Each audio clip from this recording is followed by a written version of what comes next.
Alrighty, are we live?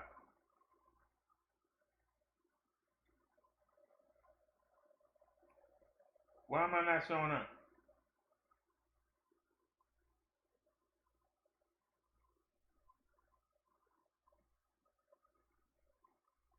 I ain't never seen no cheating like this.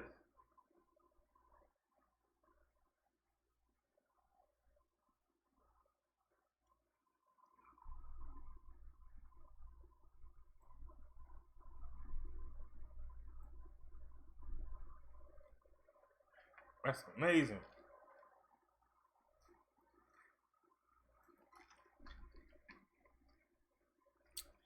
Hello, are we here? What the hell? It's saying there ain't nobody here. I ain't never seen nothing like this.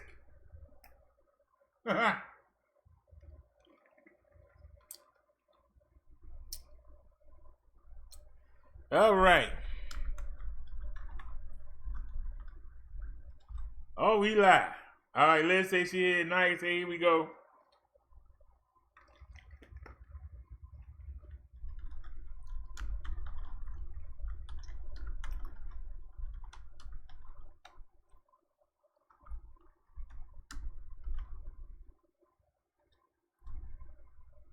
All right, and there go Papa D. All right, y'all, we back. Lord.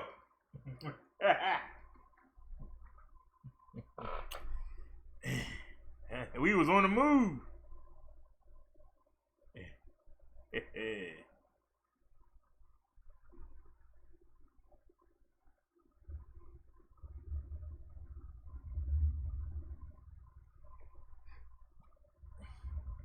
Now it's saying we only got one. Okay. Let's pull up the let's go back to where we was. And we had to restart the computer. So let's minimize.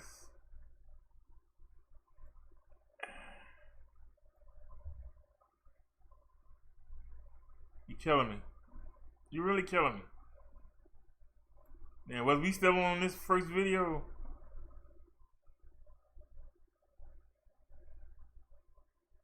Wait a minute, I'm doing something wrong. Hold on. Stop the video. Go back in. Hit all three of them. All right, now hit play.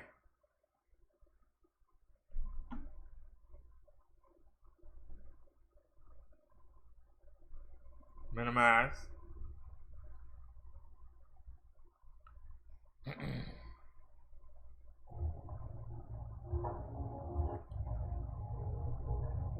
And we already outside the store.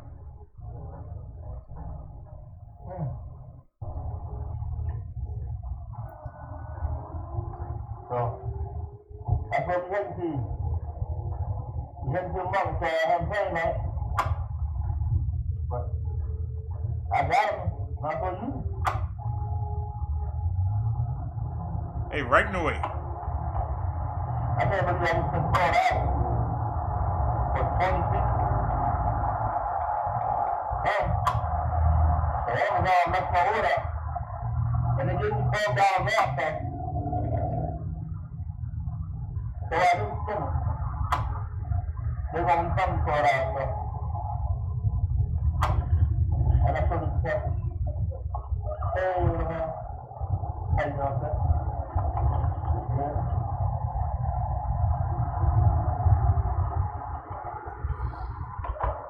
Whee!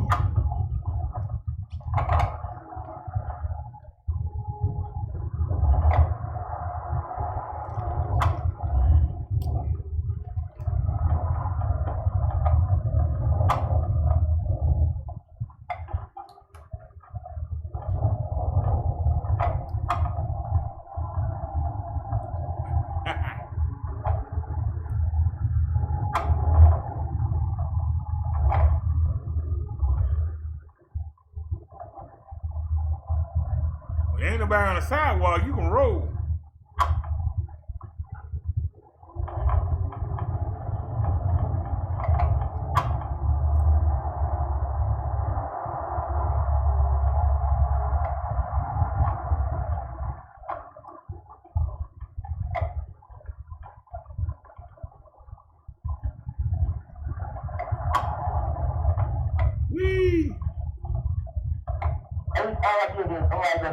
Every time I come to this intersection on the way back, somebody turned down there.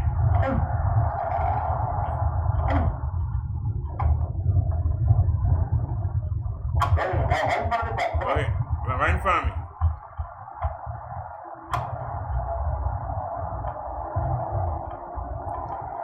Damn, look how clear we got. Make sure nobody don't come out that bar. It's a barber shop. We gotta watch the bar up here though.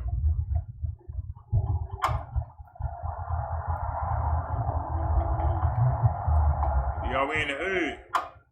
People hanging out in front of the bar where we see all them fights at.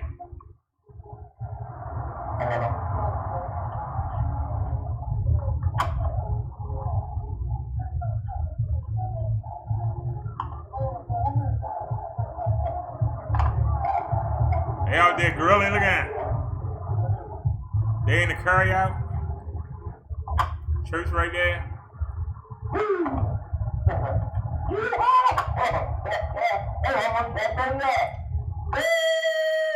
Them little ramps. You see I slowed down. But that car was coming too.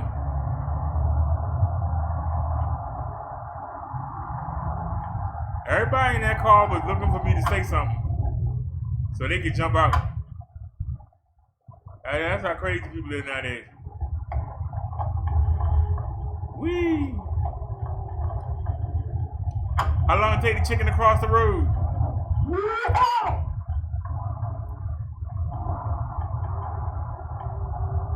Yeah, they're at the bus stop waiting on that bus. The bench, I used to sit on that bench. Boy, we got that bike just in time. They took down all the benches. You can't even sit on the bench no more. I ain't never seen nobody drive from out of there. Look at that, a whole line of cars. Well, I tell you. The whole line of cars.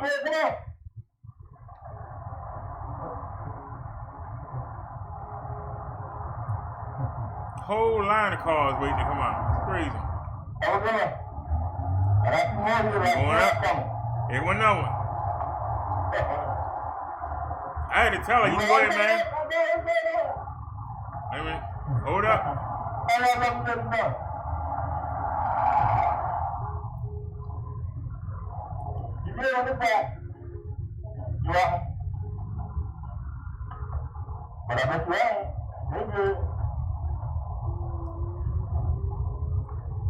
I wasn't expecting that car to be there. I was not expecting that car to be there. But we did good. Whee! We rolling.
Let's stay in the street.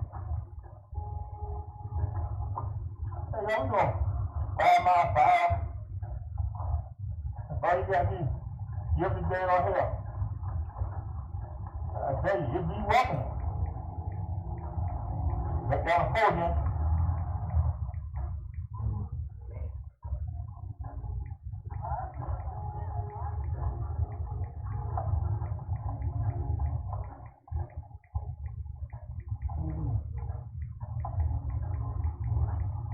I'm gonna turn the lights on when you up the hill.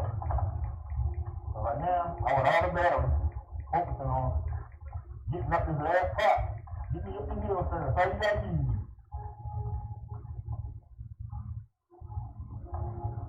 We're going 3 miles per hour. Now, if I accelerate, I can take it to 5.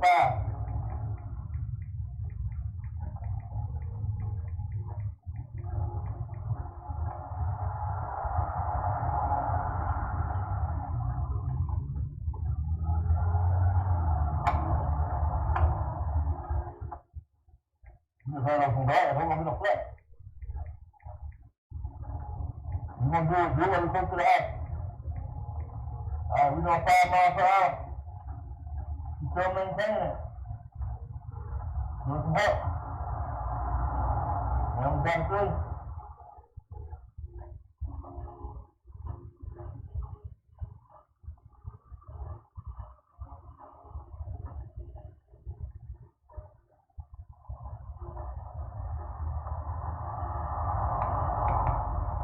Woo!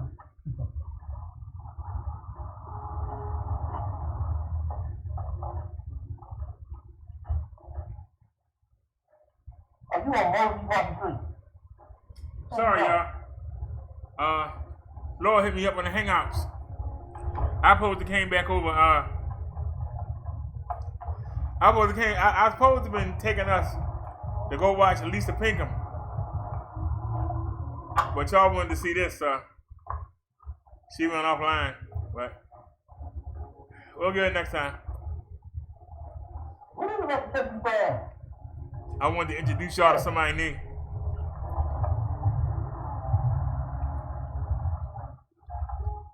All we do is go uphill and then downhill. Moses me up the hill.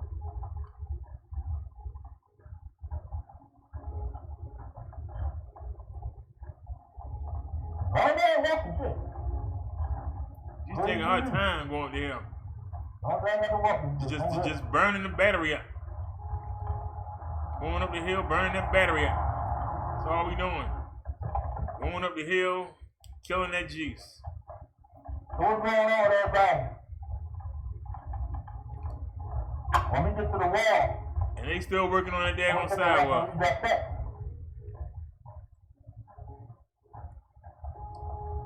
Now, we lost 2 balls. And I don't have a lights on. So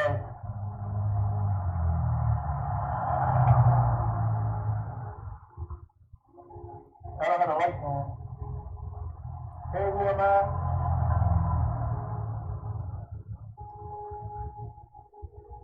You know what I'm saying, man? He said, tried to be home Saturday night and went out. When you went out to the block party, y'all was all hungover. All right, across the street. Yes, we are. Now, yesterday was a waste of a day. I'm sitting there looking at the chat. I still pushed through and made it. Hey, what's going on, Papa D? Bumpy ride? Yeah, I'm just relaxing for a second. Papa, yeah. That's a, you know, I rode out down North Avenue and back up. Y'all went to Google there and y'all met. And then I'm getting to the market. I'm going to get my keys and something to eat. And I want to relax for a minute. Lisa is somebody I met. Lisa is in the market. A lady I met in our last chat. Let's go. While I was setting up the show after I got back in, I'm going to rest for a second. she was on, so I was in her chat while I was getting the show ready.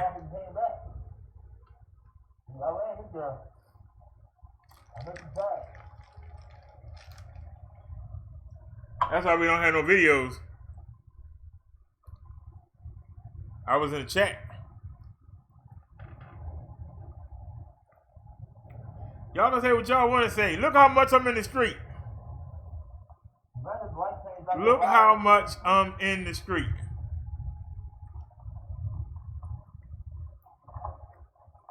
I've gotten better. Check this out, y'all. We riding to the green light, baby. We still look. Make sure wasn't nothing coming. Yeah. We rolling. Almost like being in the car. Booze. Look at that raggedy sidewalk. Booze, booze.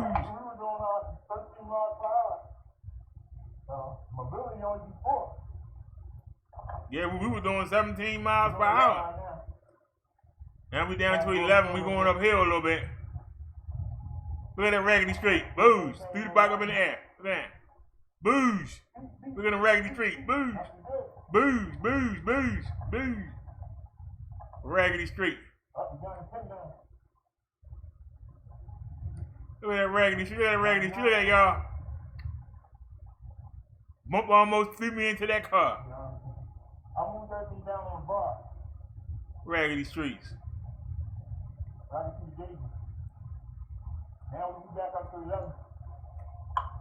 Good news is there's nobody not on it.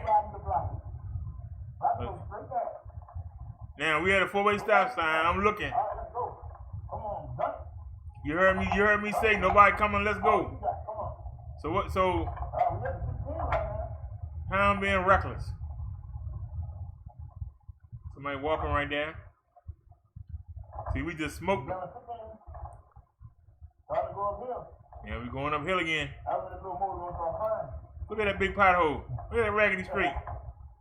Look at that raggedy street we on. Look at that raggedy street. Now we down 7.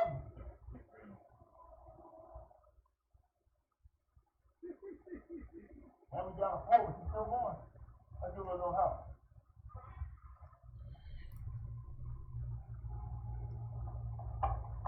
Hey, we are here. Now it's a car, a block down. I see you. Yep. It's a car blocked down behind me. Whoa. See that car coming? All right, got it. We got our lights on. We ain't worrying about it. Now, that car is going to come up. And that's why I got out of the way. Are you going to slow down? Yeah, he started slowing down. When we got to the turn, we got that car coming behind us. I'm trying to get out of the way.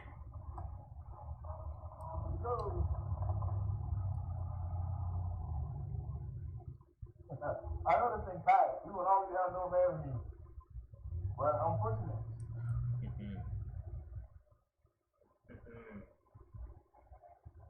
Hey, Bobby D. That's for cars. I ain't no car. I'm on a bike. A kid riding a bicycle wouldn't look at that sign. They wouldn't pay no mind.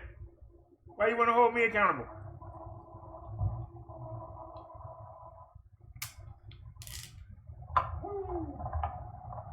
A kid riding that bike when they pay that sign a bit of mine.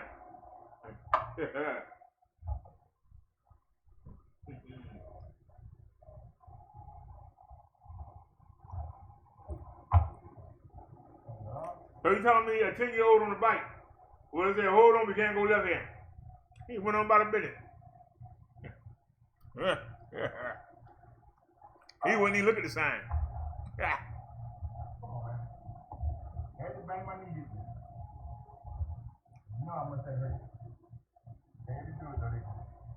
John Hockin lacrosse team.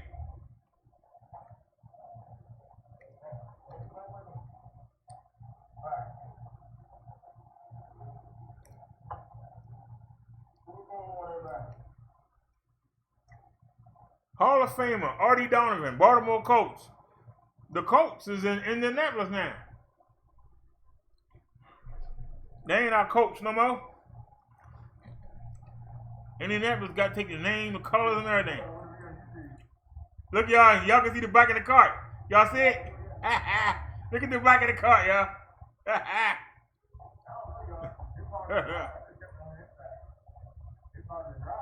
We ever see it again?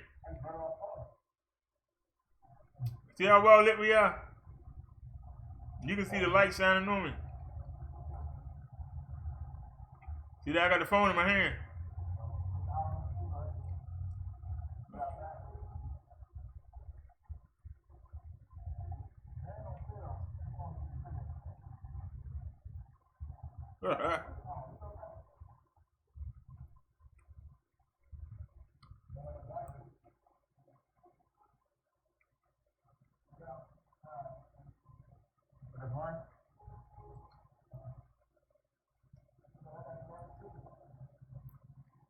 Gotta get that dot.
I be putting all that stuff in that little backpack.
Now y'all see that? I got a pack of chicken thighs. No pork chops. I was gonna get the boneless chicken breast. You know, I got the stir fry last time. I got tired of it. But I'll get some chicken. I might go back up there tomorrow and get some I might get some ground turkey. Make another stir fry.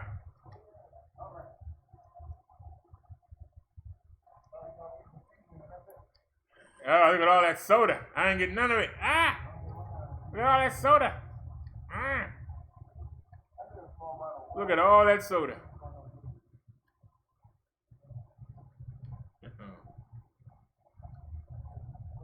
That's daggone shame. That light shine on me, showing every imperfection. That light shining, showing every imperfection.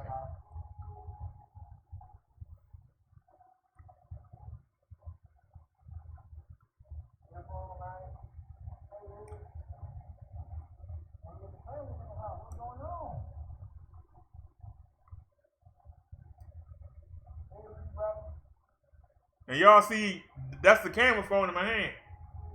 Who out with the band? I'm out like a bird. What do you mean? I'm taking my time. And of course I'm in the wrong hour. I ain't seen a seasoning yet. I always put it in the wrong hour. But, is this a seasoning? No, this is good. Where's the seasoning?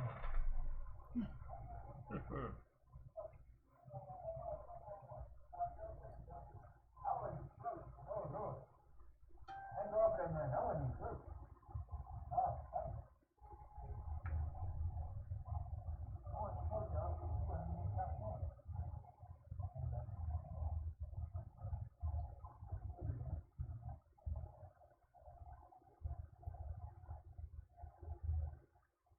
I haven't really been in $7.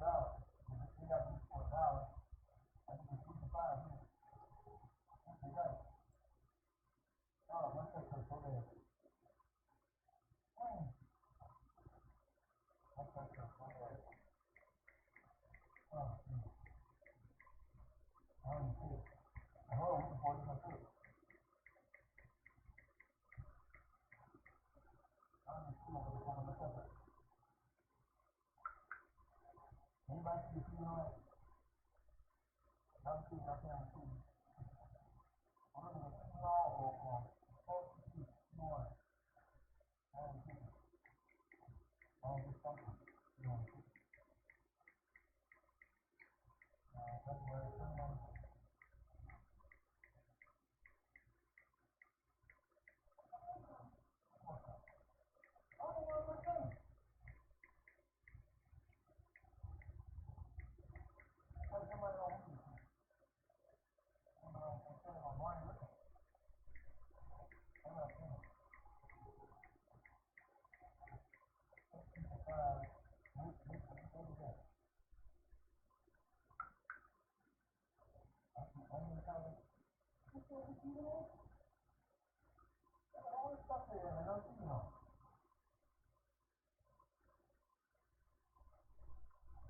So bad.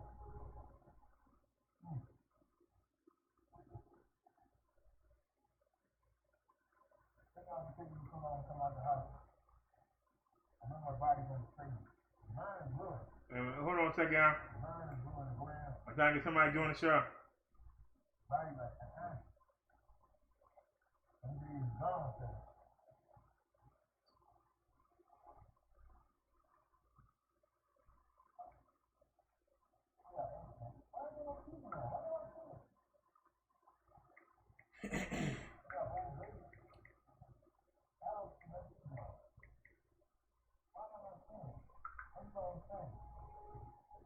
Look at mine. That's the only thing holding us up.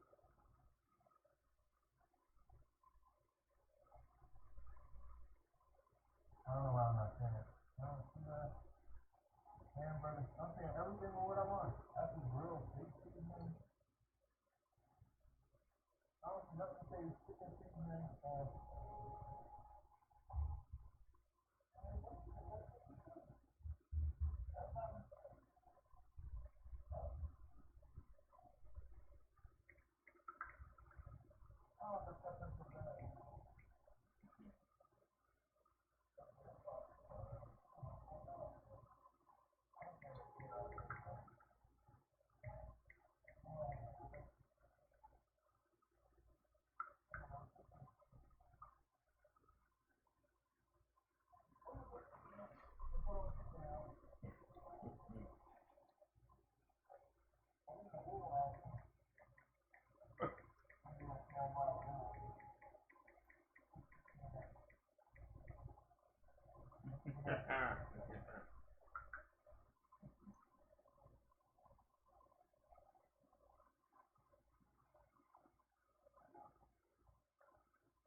Let's speed this up some.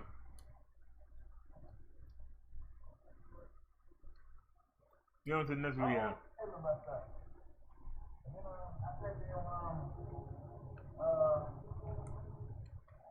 And I went to Lord Smith and was in there for a while. That thing I knew was there on 7 o'clock. I said, man, the whole day gone. So we got something to drink, we got cooking oil, we got seasoning, and we got hold on. Yeah.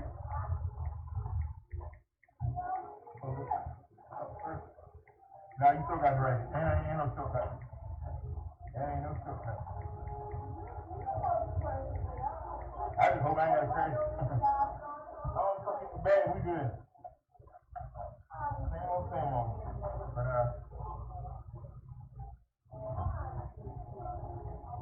I took my luck going down the Walgreens. But if I let it charge 5 minutes over there, sure you gonna put me up. And if I let it charge for a minute, I'll be good. He's gonna put me on the third, right? Nothing I can do about it. Trying to make a home in a hard half.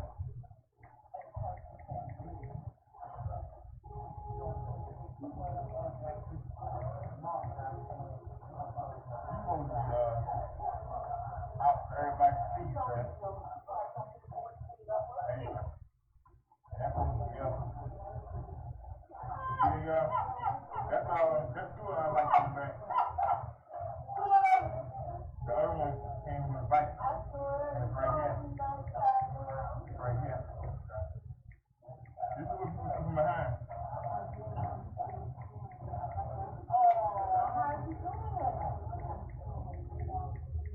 That's the reason we haven't got hit yet.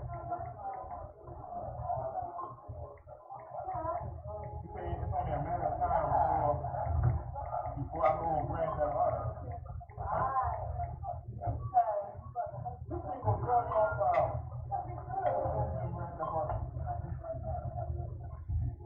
Alright, y'all. That microphone getting on my nerves. I'm sorry. That microphone is getting on my nerves. So, let's go back in. Pull up Video Manager. That mic is awful.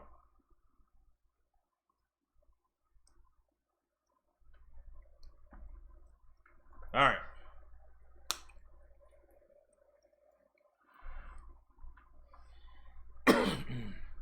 Do.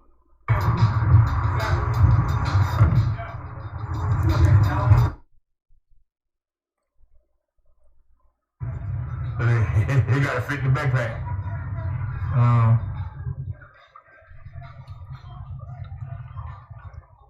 Y'all hear the difference?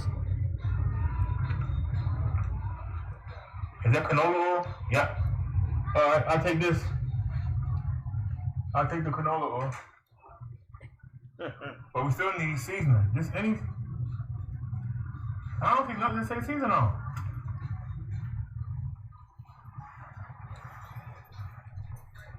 Island Supreme. What the hell is this? That's rotisserie chicken. Well, that ain't got no season on, man. We can go home. God darn. I'm tired. I just want to go home. Let's fast forward.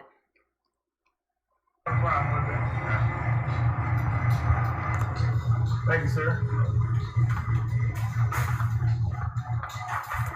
Hold on a second, y'all. I'm gonna move the gum. How put this thing on? Oh, Lord, this thing heavy.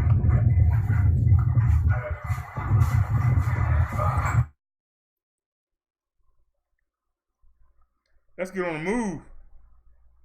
I was charging the bike up. Y'all don't need to see that. All right, family, y'all ready? Let's roll it on out. How y'all doing? Not much. You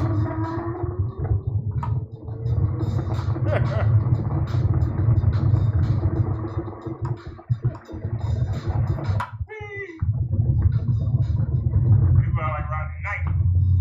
Ain't nobody getting your weight. Go ahead and do what you want to do.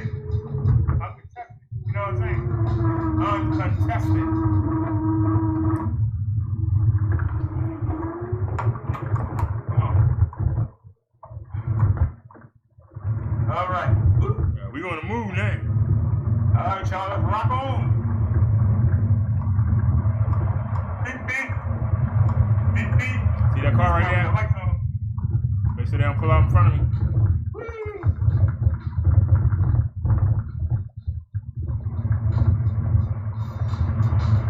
Now we gotta get down this hill so we can get up it. Yeah, that's the problem. You gotta get up it. See, get down the hill. You can get up it. We were doing 16. Now we down to 6. And I'm glad that we're doing this 6. I ain't crying.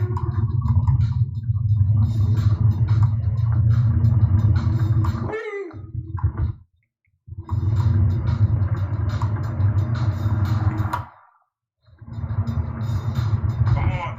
Nobody can touch me. Nobody. Let's go. Literally, I go to this little hill over these raggedy bumps. Look how raggedy our streets are. Y'all ridiculous. I keep saying it. Y'all just lost a bar. But look how raggedy they are. Still got to go up the next hill we crossed our raven.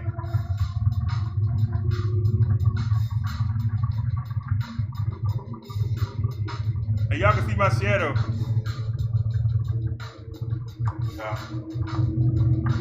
And the good news is we get to the top of the hill, it's all downhill the rest of the way. All we got to do, get up that last hill. Just get downhill. And you see I'm taking my time. We're not using no energy. And raggedy bumps.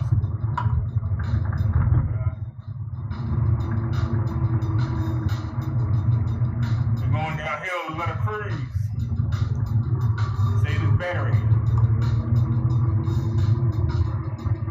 That's what these raggedy streets. Man, these streets are raggedy. Y'all, look at that, y'all. It's ridiculous.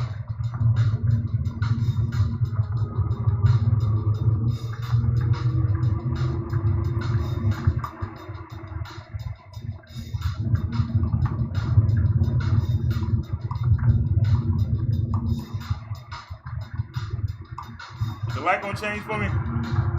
We're gonna have to get that green light. Can we get that green light? Get that green light? Can I get that green light? Of course not.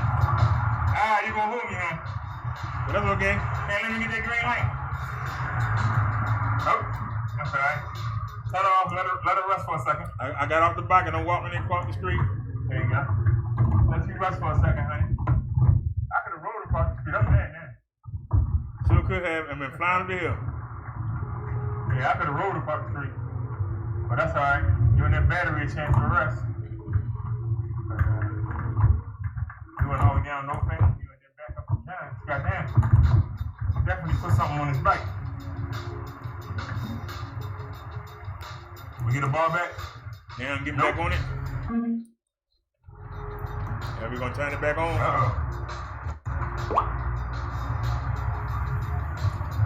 All right, y'all. Battery low on the phone and the camera tapped out. Yeah, that's why I switched over anyway. We don't have a backup for the camera. So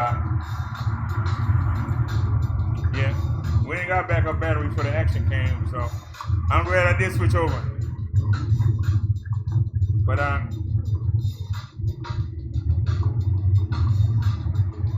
we got a backup battery for both phones. The blue one is for this one, and the LG that we actually streaming on.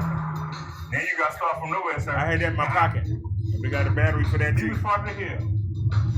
Let's go.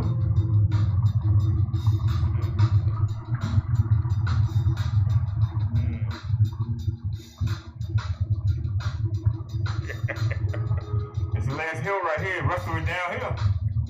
All you gotta do is make something happen. I'm not gonna help you. All you gotta do is get us up to here. Y'all can hear she crying. Listen to her. She rubbing though, listen to her. I think I can. So we still going uphill.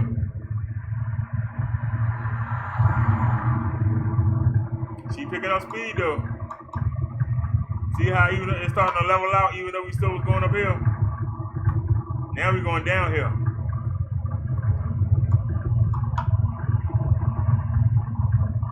And then she wanna fly. Y'all know what's light always red. Y'all know that.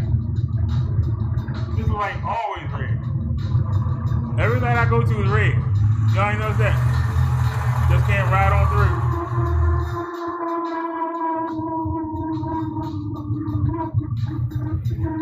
But guess what though? We ain't gotta stand there and wait. Bus right there to block us.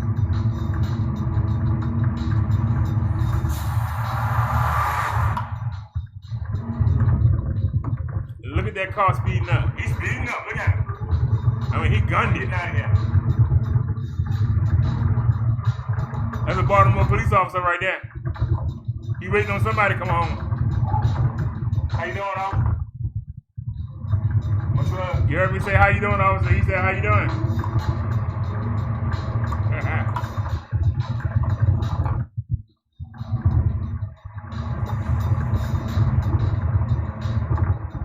See that y'all made it. All the way down to Walgreens, all the way up to Giants. We made it. And we didn't even need to charge.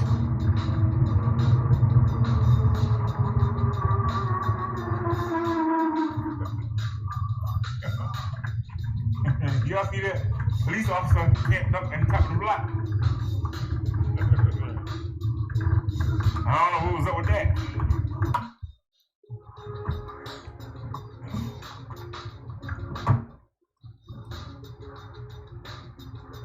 I wouldn't want to live right there. Somebody just kick the window in. People can see. Come in there, take whatever you got, come back out. They can't say where you live. Only problem is everybody gonna see you.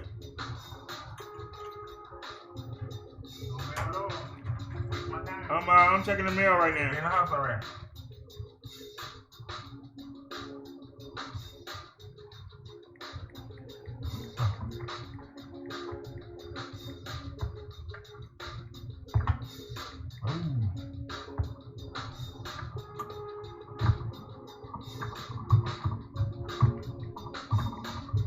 Hey, give me a hard time. Come on, let's take it in.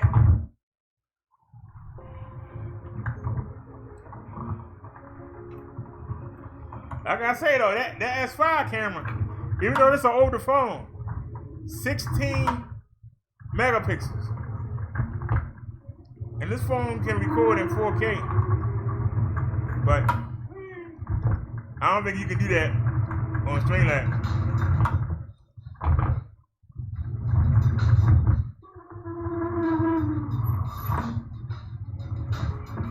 I passed the house. All right, let's take it in.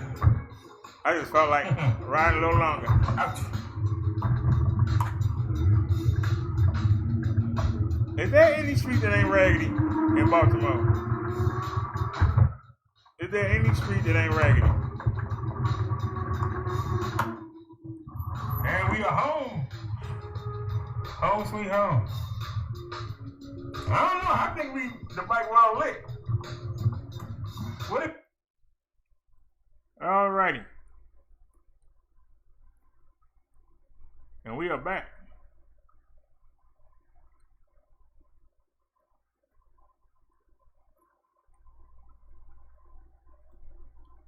Come on back. Not that far back. What are you doing?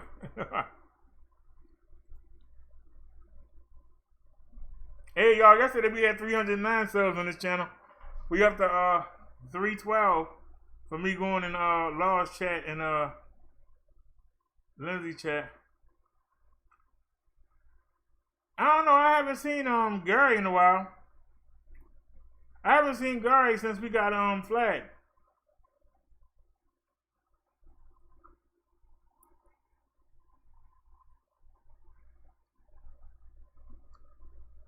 All right, so let's pop this chat out. Go to live chat and pop it out. All right.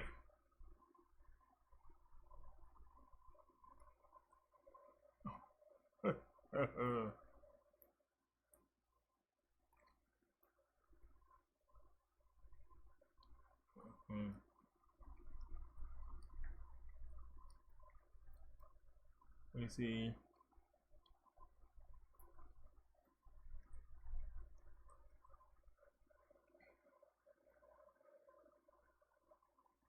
So alrighty, y'all. Now I can see y'all on the big chat on the big screen. Now I can really chat with y'all. That's small writing on the phone. To be able to use the Streamlabs, you gotta have the font on tiny.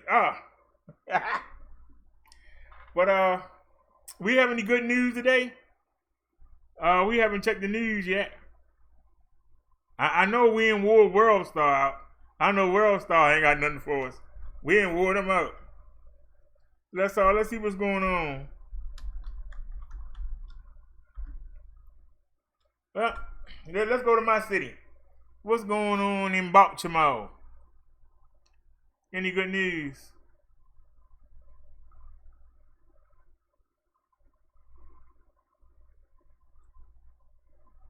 Whoa, witnesses. What, the media couldn't? What? I'll read it. Ain't that serious? I'll read it. Witnesses say dozens of people were either inside or right outside the methadone clinic in North Baltimore when the gunman began shooting. A few blocks around the Man Alive clinic was blocked off for most of the morning as detective and homicide investigators popped in and out of the clinic and the surrounding area assessing how and why the shooting happened. For some who were there, the chaos was too close to home. Crime tape zigged and zagged in around Maryland Avenue, cordoned off the blocks leading up to the Man Alive methadone clinic. I don't know what he was thinking, but to go in there and come back out and do something like that is sad, very sad, said Ray Hamilton, who knew people inside the clinic. Hamilton walked up as police blocked off the intersection, one of their own shot and others wounded after the gunman opened fire. He knew people in that clinic before getting help at the VA not too far from there. Man Alive is where he sought help. I know everybody that can be in there because I used to be there before I went back to the VA, Hamilton said. I was there for like 7 years. I know all of them. His worry only grew. Hamilton, like others he knew, were unsure of who was hurt and who they would never see again. Police Commissioner Michael Harrison confirmed investigators are piecing together everyone involved and looking more into the shooter. We recovered what we believe to be the suspect's gun near his body, and while the officers were securing the scene, said Harrison, we found another man inside of a separate room with gunshot wounds, a grim reality for those who come to the clinic for help. Everybody in there, I know they're beautiful people, Hamilton said, even the counselors. You don't have any bad counselors in there. I really wish I knew what triggered him off, but he's gone. That's a damn shame.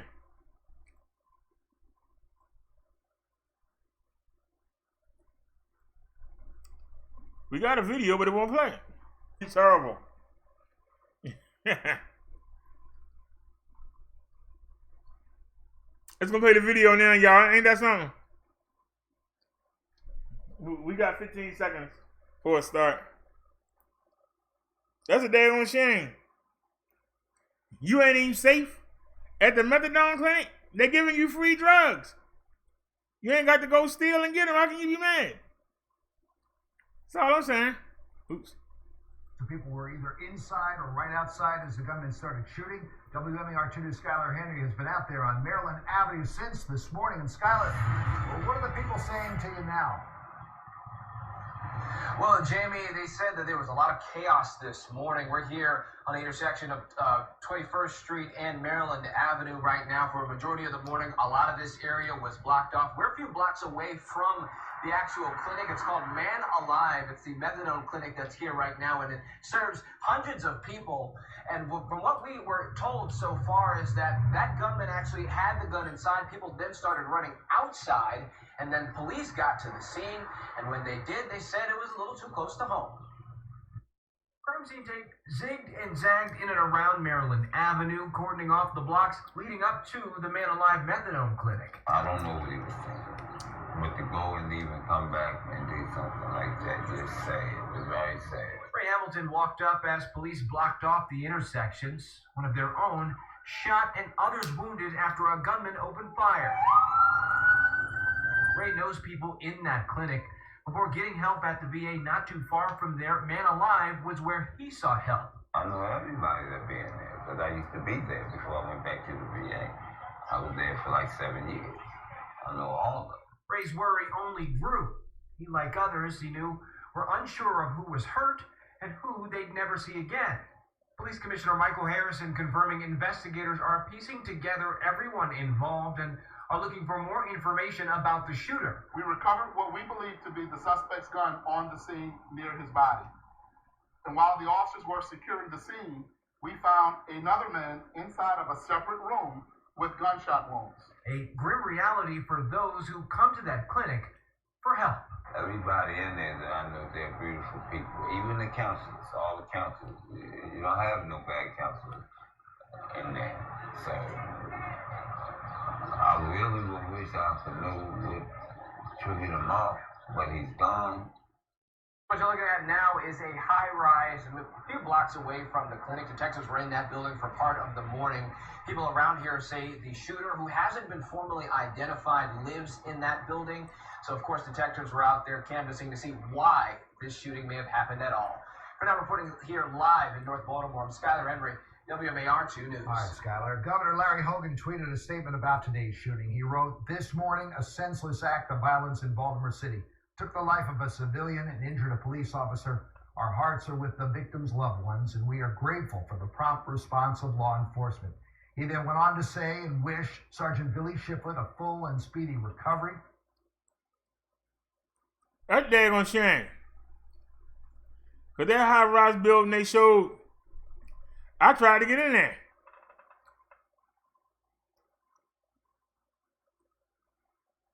That happened at Maryland and 21st Street. I actually rode by there, but luckily, I was 5 or 6 blocks up. And I was going to shortcut down 25th and then cut over, which would have put me even closer to that crime scene. I'm glad I didn't go that way. No, that's where the man lived at. The man lived in the high rise.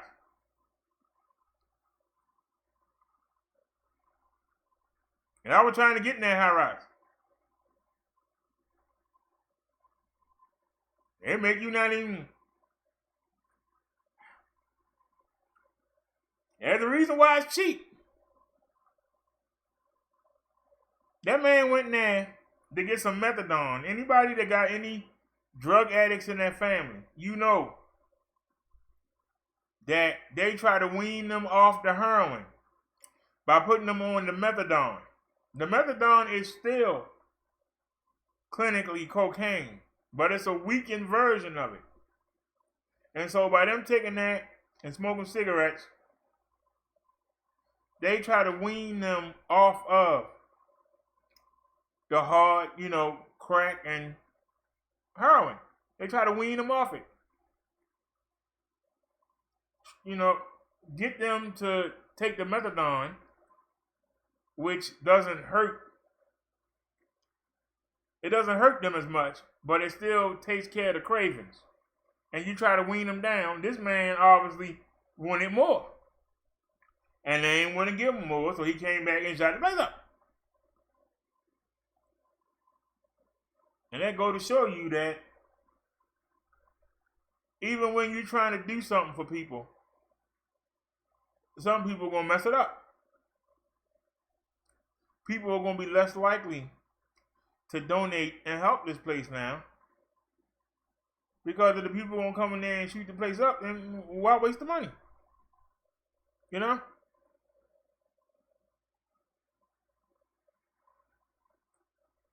Their program is to help you get off drugs. Now, if you can't make do with what they're giving you, then go back to the street and buy the hard drug. If what they're giving you ain't helping you, then go and buy the real thing. Don't go shoot the place up because you messing it up for the other people that's trying to get well. I don't understand that. Well, it ain't doing nothing for me. So I got to go mess it up for everybody else. I don't understand that thinking. I don't understand that thinking.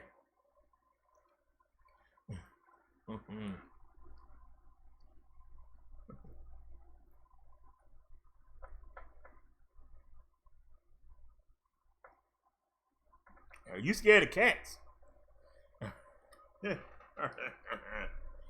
Samantha said she allergic to being broke.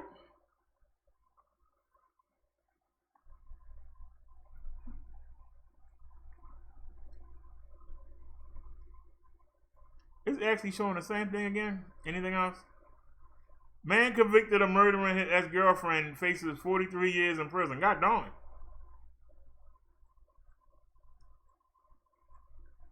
Hope it was worth it. No video, huh?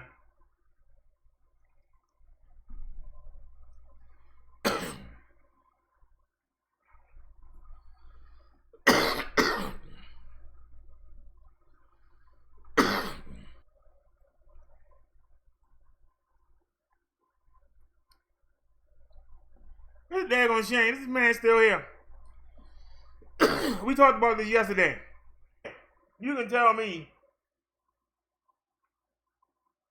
You can't tell me. What 80-year-old woman is worth going to jail for? I'm sorry. You can't convince me of that. Now, the judge has denied bail for a man charged with raping a 79-year-old woman in Canton. Tonight, we're learning a little bit more about the sexual assault. WMER 2 News' Jeff Hager joins us right now. 79-year-old woman. Jamie, an attorney for 31-year-old Michael Daniel Bull says he claims police have the wrong man. Yeah, whatever. It appears greed may have led to his arrest in the aftermath of the rape. A neighborly plea for help moving a table through the 79-year-old victim into a row house here on Elliott Street in Canton. According to charging documents, 31-year-old Michael Daniel Bull led the woman to the basement where he disappeared for a moment, reappearing with a mask and a knife, robbing the woman of $60. Police say he then strangled the woman until she lost consciousness, raped her, and then carried her outside and placed her in an Uber vehicle. While Assistant Public Defender Karen Merriweather could not discuss the case outside the courthouse, I really can't. inside the courtroom, she told the judge Bull is claiming police got the wrong man and that he was returning a rental car at the time of the rape. But then there's the matter of the stolen check. The owners of the row house where the rape occurred were on vacation during the attack, but the next day they received calls from two check-cashing businesses 3 blocks apart on Greenmount Avenue where someone tried to cash a stolen check for $2,500. They claimed the thief showed them his identification in the name of Michael Bull. In court, Bull's attorney says he claims he traded a collection of action figures for the check from a person who he could not identify. The owners of the row house did not wish to go on camera, but tell us there was no sign of forced entry at their home. But police suspect he may have entered through an unlocked door on the roof deck. They say there is also evidence that the rapist used their vacuum sweeper in the basement after the attack to try to clean up any forensic evidence, and police have seized that for further testing. The rape victim suffered a broken leg and injuries to her face and neck during the attack. Meanwhile, Michael Bull faces a series of charges, including first-degree rape, and if convicted on that count alone, it could carry a life sentence. I'm sorry. You had to be hard up. I'm sorry. I'm sorry. You gonna trade your life. And he's not an ugly dude. I ain't no, I don't judge men, but, you couldn't get a woman? You couldn't get a woman.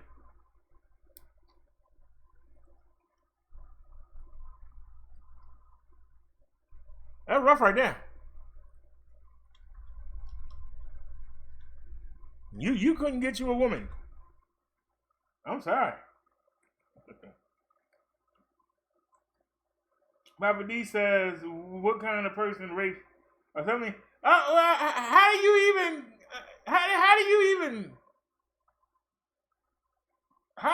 aroused 80-year-old woman, I don't care how good she look. She gonna be wrinkled and all kinds of fat off her neck, and I don't get it. I don't get it. Yeah. I just don't get it.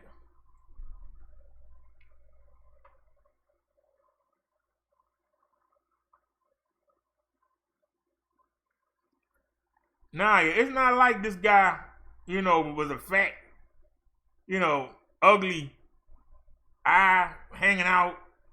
Like this dude couldn't walk up to a young lady on the street and, I don't understand it. Why the heck you want that old bitty back?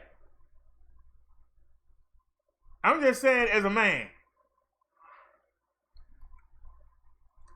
I'm trying to understand.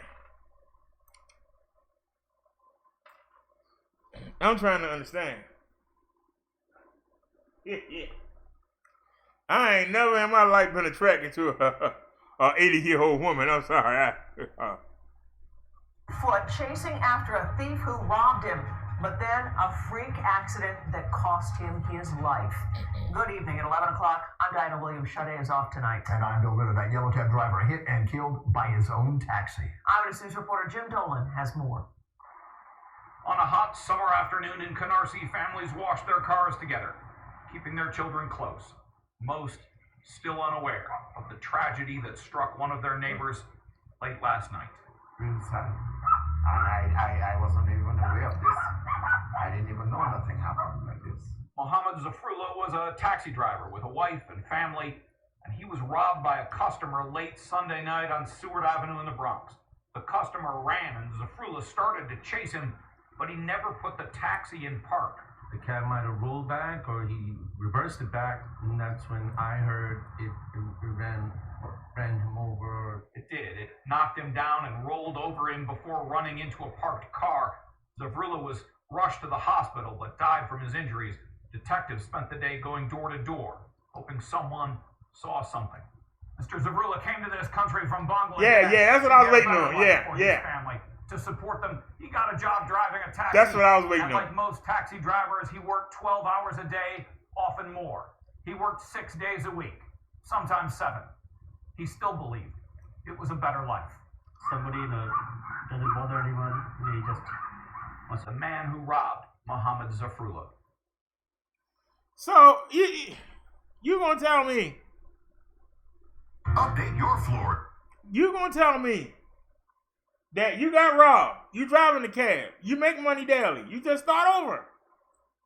You got robbed. You go get the next customer. You gonna sit there and try and chase somebody down. If they got the money from you, you gave it to them. Why are you trying to run them down? Before we get to the next story, somebody explain. Somebody please explain to me. Let me put the chat up. Because I want to hear somebody make excuses here. As somebody used to drive a cab, if somebody has robbed you, they got your stuff. You let them take it. You didn't stop them. Why are you chasing them? Somebody talk to me. You shouldn't have gave it to them then. You gonna give them your stuff? They leave and then now you want to fight? You give them the stuff and then now you want to fight after they walking off with it. And then you in such a rush that you leave the car in gear. You don't turn the car off and lock it up. And you sit there and get run over by your own car. Somebody talk to me. Make sense of that. I don't get it. You let the man rob you. You ain't had no problem giving him what he wanted. He leaving with your stuff. Now all of a sudden you got second thoughts. Wait a minute. He robbing me. Hold on. Hey, come here, buddy. I want to talk to you. Come here.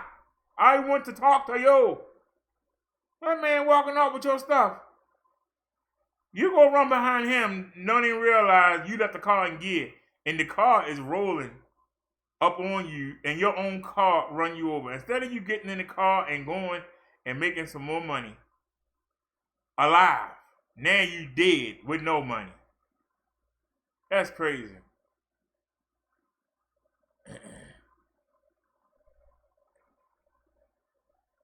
the dude got out the car.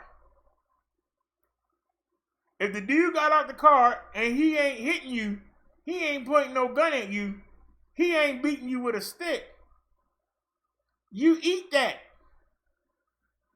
I don't care if it was a $40 ride. You alive.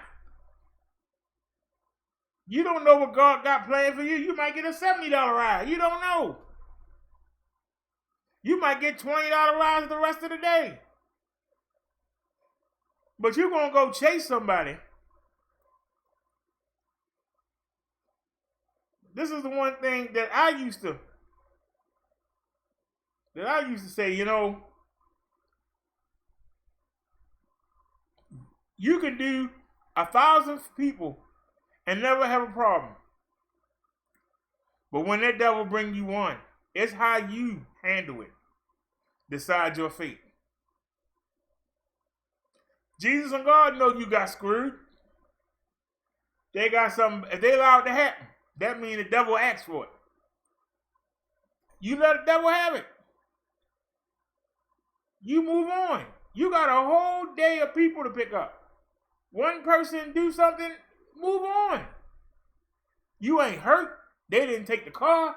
They didn't beat you up. They didn't shove a gun. All they did was run. Let them run. You're going to have one out of every 300. That's just fact. You in the city. You know, you're not out in the boonies nowhere where everybody well-to-do. You are in the city. And eventually you're going to come across somebody that's desperate. So even if he had a court demand and the man started beating the crap out of him, then the man took his cell phone out of his pocket and took his wallet, and now he ain't got no driver's license, and now he can't make no more money. He beat up, he in the hospital. First thing he got to do is kick out $50 to get another ID. For what? Because that man ran off with $20 fare. You eat that.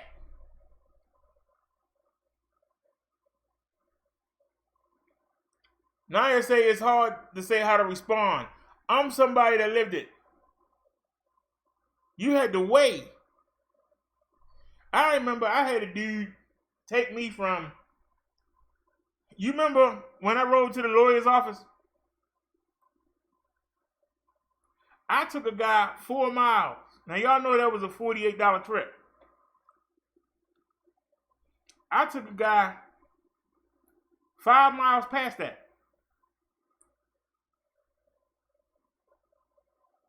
It was a $60 trip. The dude went in the building and he didn't come back out. After about 5 minutes, another call came in around the corner. I went and picked that call up.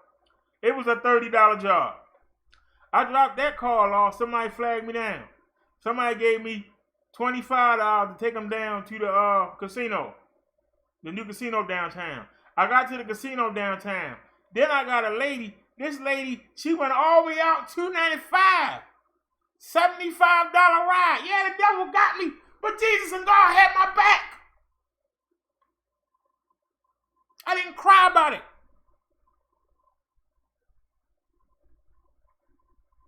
Now, how would I look if I went and knocked on every door and it was like 300 apartments in that building? The building was a whole block, high rise. If I go knock on every door trying to find this guy, I would have missed out on all that money. Yeah, I lost a little bit in gas. That's all I lost was gas. But I made that money back. And then some. I had a great night that night. I forgot all about it. Use that and pack the pepper spray. If the dude just run, if every 100 people you get, one person don't pay you, it will not kill you.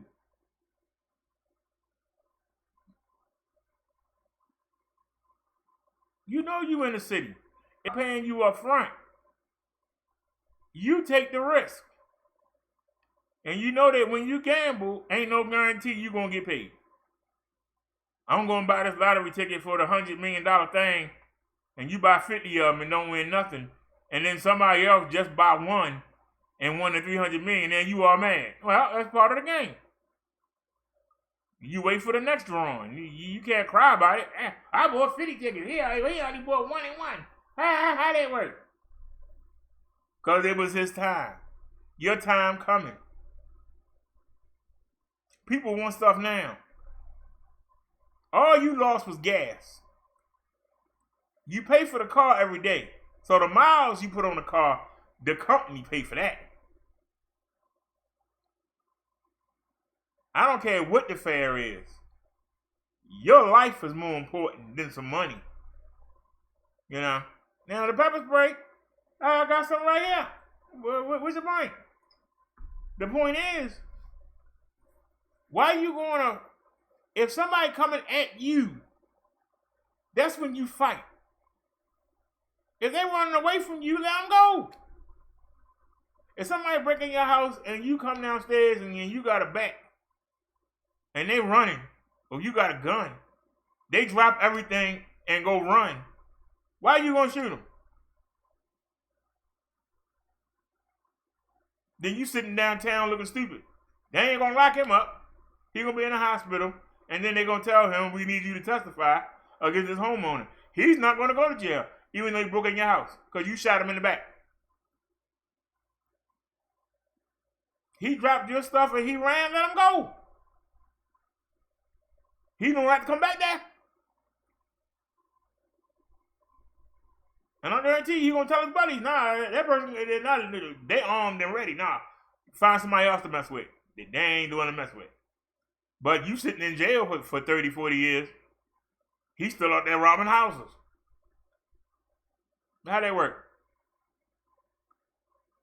How does that work?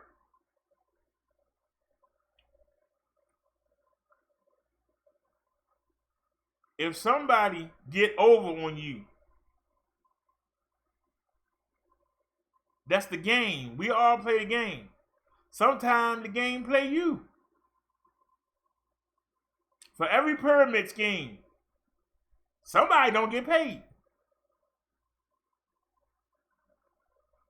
Remember that song? Everybody plays the fool sometimes. Ain't no exception to the rule. Samantha say, don't shoot, just spray. What I'm saying to you is, if the person is leaving, you let them go. If I get into a fight with somebody and they try to punch me and I block it and I punch them back and they turn around and run, I'm going to let them run. What am I chasing for? Well, why would I chase them? Suppose I chase them and I trip and fall.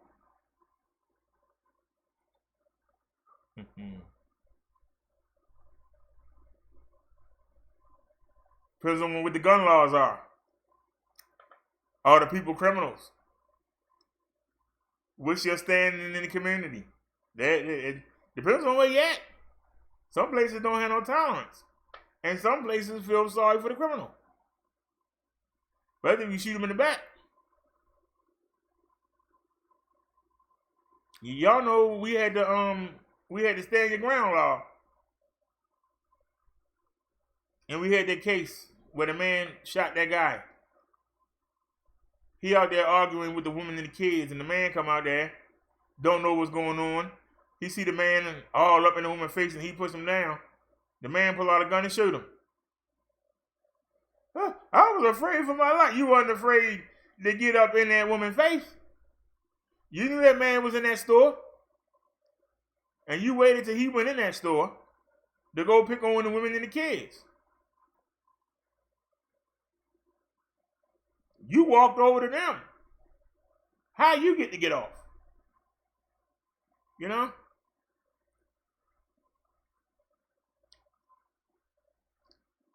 All right, in Ohio, they got to stand your ground. Yeah, that's stand your ground. I got news for you. That's why I teach y'all to attack. Attack and don't get no mercy. When they hit the ground, you run. If you do what I say and you run, you ain't got to worry about the stand your ground. They ain't going to be able to see. They ain't going to be able to reach for that gun. Hopefully you get them in their eye and the eyeball hanging out. They ain't going to be thinking about shooting you. They're going to think about getting to the hospital. How they gonna get there when they can't see and breathe? They got the eyeball hanging out. They're gonna be back when somebody call them ambulance. They ain't gonna be thinking about shooting you. They ain't gonna be thinking about stabbing you. Let the police come get them. You go about your business. Somebody come knock on your door. You tell them what happened. I doubt if somebody come knocking, but if they do. But you gonna be home safe. Now, this guy ran. Left that guy in his cab safe. He should have kept on about his business, went to the next call. For him to go chase somebody is crazy. You don't know what that guy got. That guy might not have no money, but he might have a knife or a gun. You don't know what he got. And you're going to go wrestle with him for a couple dollars instead of going to the next fair. You don't know what the next job is. All right, Papa D, have a good one, buddy. Thanks for hanging out with us, man. Thanks, Papa D, for hanging out with us. But I'm still waiting for somebody to tell me, how is $10 or $20 worth your life? In what case is $10 or $20 worth your life? I keep telling y'all, if y'all walking the streets by yourselves, especially you ladies, carry some dummy money. You know what dummy money is? I call it dummy money. That's when you pick up money, you carry money just in case you get robbed. Somebody pull out a gun and point it at you and ask you for some money. You say, I knew this day would happen. Here you go. Have a nice day. I knew it would happen one day. There you go. Peace and blessings to you. And you walk off and pray they don't follow you. You engage the man money. You put money in his hand. You put $30 in his hand. He might want more, but he got to work for it. Then he got to run you down and work for it. You gave it to him for nothing. He can move on to the next person. There's no need in kicking the dead horse. You done gave him what you had. Here you go. I knew it was going to happen sooner or later. I always carry this just to be sure. There you go. Go buy yourself something nice. Peace and blessings to you. Now, the next time you see him coming up behind you, you're going to be ready. And when he roll up on you, you're going to be like, nah, bro, didn't I already take care of you? And you light him up.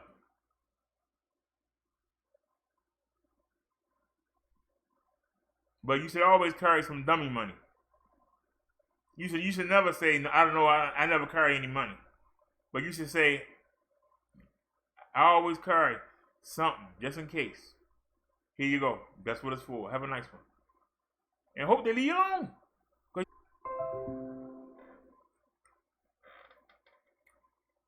All right. We reconnected. We still here.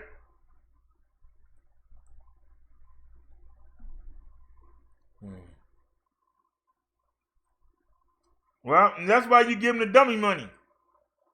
Give them the dummy money. You put cash money in somebody's hand and send them on their way. I knew this day was coming. Here you go. Have a nice one. And you walk. And you don't turn back. You walk.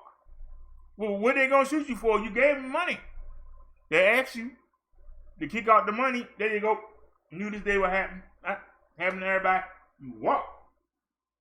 No reason to keep talking. You walk off. They're going to run the other way most times.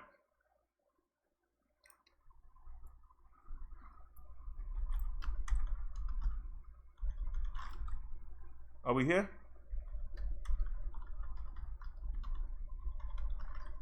You still here?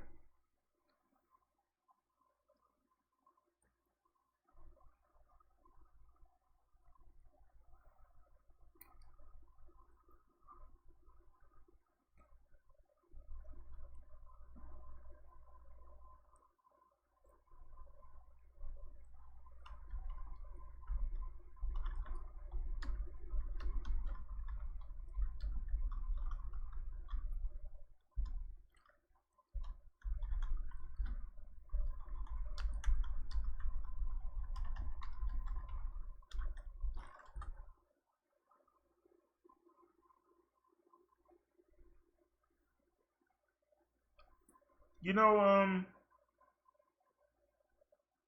the day's gonna come. Somebody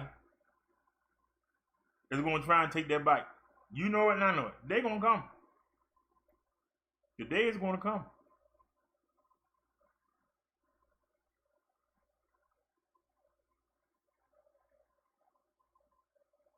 It's going to come.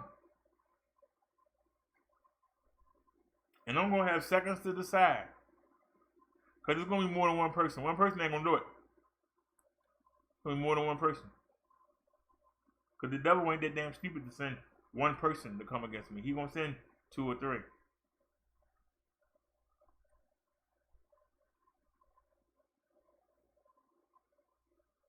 They're going to have a gun in their hand. But when they turn to run,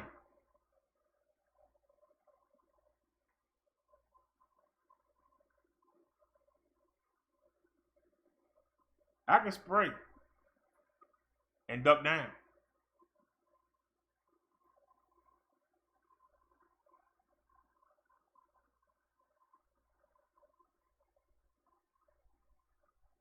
Maybe one of them will run in front of a car and get hit. Maybe I can run up and grab the person that got the bike. Maybe I can grab the person that got the gun. And make the other person bring it back.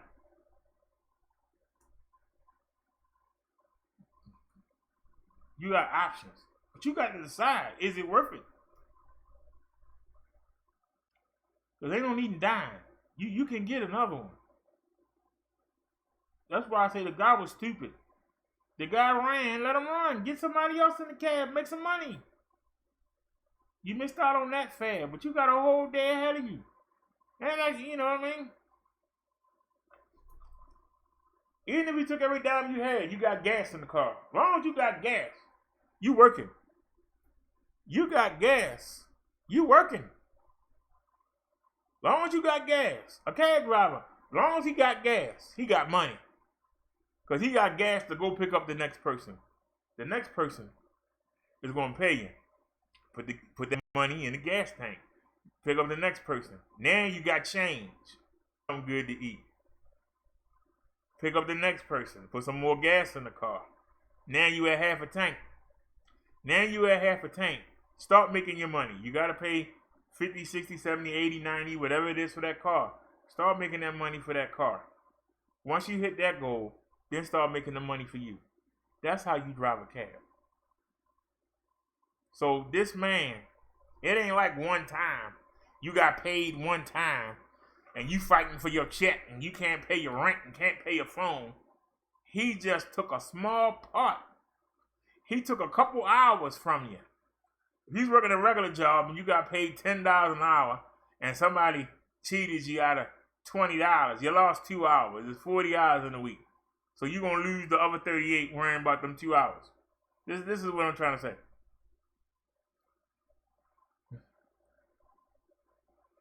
Oh, Liz said her card fell out. Ain't nobody jack you for it, Liz. That ain't the same. Didn't nobody come up behind you with a knife or a gun or a bat and say, kick it out, Miss Liz. You got to kick it out. I need that dosky. I need to go get high. You got something I need. Kick it out. Shit. That's something different.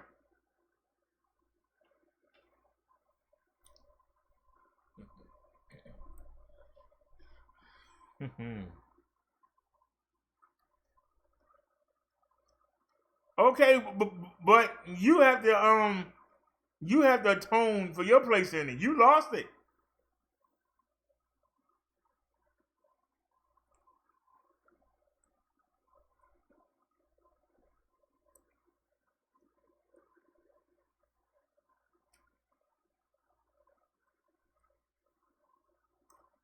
I'm paranoid.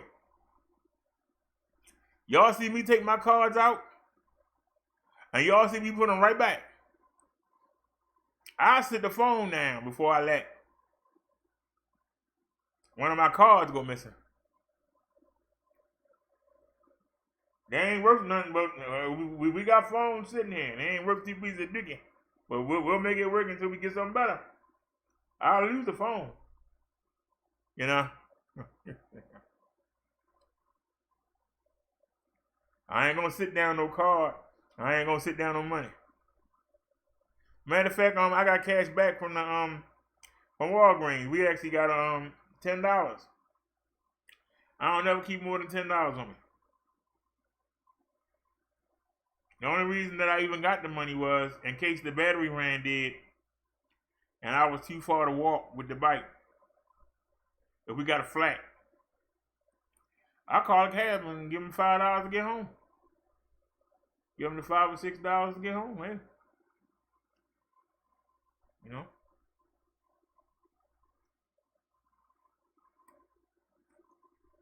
But we gotta learn how to stop being so petty. Sometimes you gotta give the devil his due.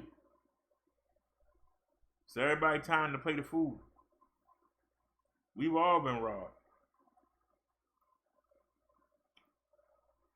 I had a guy pull a prank on me. I didn't know because I was up at the window and you pinned in because I'm at the window paying for something.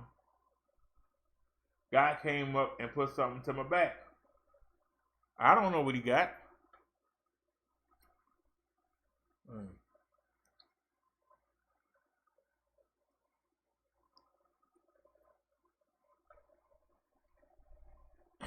They asking you for money. You tell them, I knew this day would happen. Here you go. I always carry it just in case. It's my turn. There you go. And you turn and you walk away. They asked you for some money, you gave it to them. You gave them what they asked for. It would be stupid of them. Well, let's see, she gave me $30. Let me see if she got some. No, she gave you $30. Go about your business. That's an easy $30. Now go rob somebody else and get another 30.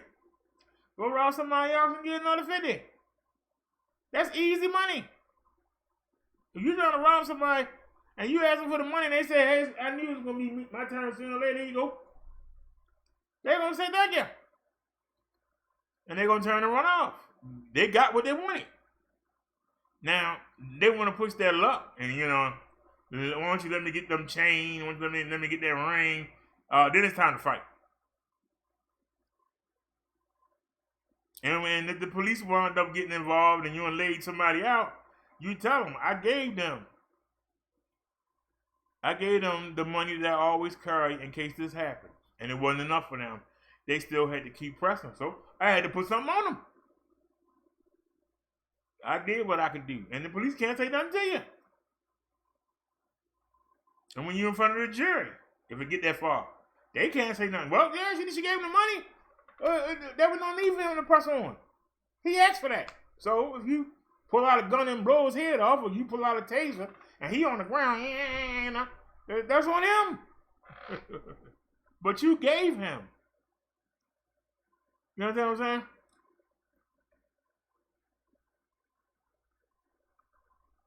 So I call it dummy money because I knew one day it's going to happen to me. And rather than be at a loss and had to lose my ID and all that stuff, here's $30. There you go. I'm not going to call the police. Have a nice day. That's an easy $30. You talking to a junkie, that's 2 hits. Depending on what they smoke. If it's crack, I think you can get a hit for $29. You done gave them a hit and they halfway to the next hit. You done gave them what they want. Now if they're greedy, they might say, well, she gave me 30, maybe she got some more. At that point, they ain't got no gun on you. They turn their head for a second. They lower the gun to count their money. That's your chance to do what I told you to do. And you leave that person alone. And you take your money back and you take their money. And go about your business.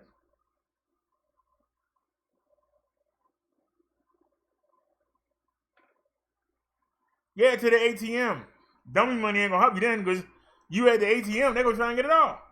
I'm just saying, if somebody roll up on you and say, this is a robbery, kick out the money.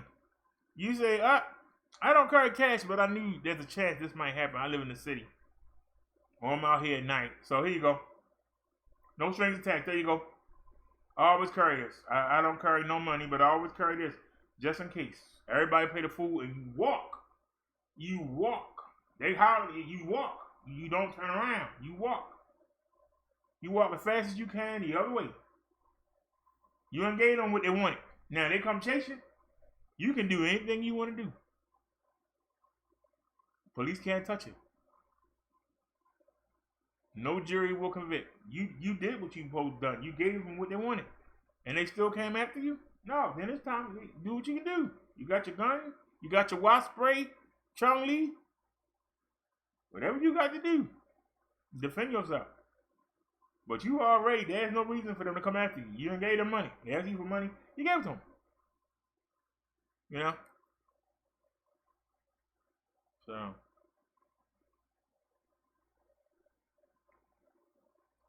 If that person is going to kill you,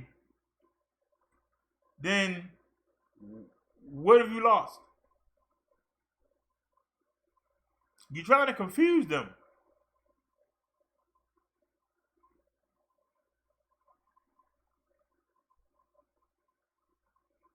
Matter of fact, if you got a nice little envelope and you got robbery money on there, and you give it to them and say, here you go. They open it up, they see money in there, you walking off. By the time they count it, hey, it's only $30 here. You ain't already got a block and a half away, you gone. If they catch you, I don't know what to tell you. But chances are they're going to say, well, shoot, I got money. All right, let's get on to the next person. That's what most people would say. There's always that 1%. Maybe they didn't want money. Maybe they wanted to rape you. But you still going to throw them off for a second. You might get money and they say, I don't want money. Well, then I don't know how I can help you. But always look for that chance to get out of there. If you see people walking down the street on the other side, go over there with them. You see somebody got a door open somewhere, go jump in the doorway. There's always things you can do. Liz said my legs are too short. Then I advise you to go out in your backyard and start kicking trees. Hard as you can. And you better make that person to kick them in the nuts as hard as you can. When they go down to one knee, kick them in their throat hard as you can and run. That's my advice to you. If they got a gun, kick it away. Take it and throw it down the sewer hole. Run fast, then use them little short legs to run. Scream, make as much noise as possible. Bring people in early. I did everything I'm supposed to do. Everybody do a refresh. I did everything I'm supposed to do. I don't stand here in the guilty. I did everything I'm supposed to do. If you still allowed them to kill me, then you calling me. You calling me home. I did everything I'm supposed to do, and I'm still sitting here dead. You must have called me home. So where am I going? Where's my room?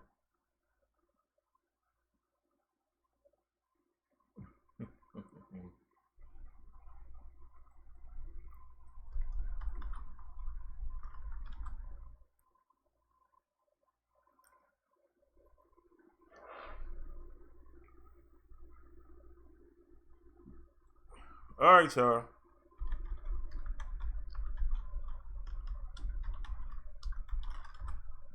Are we still alive?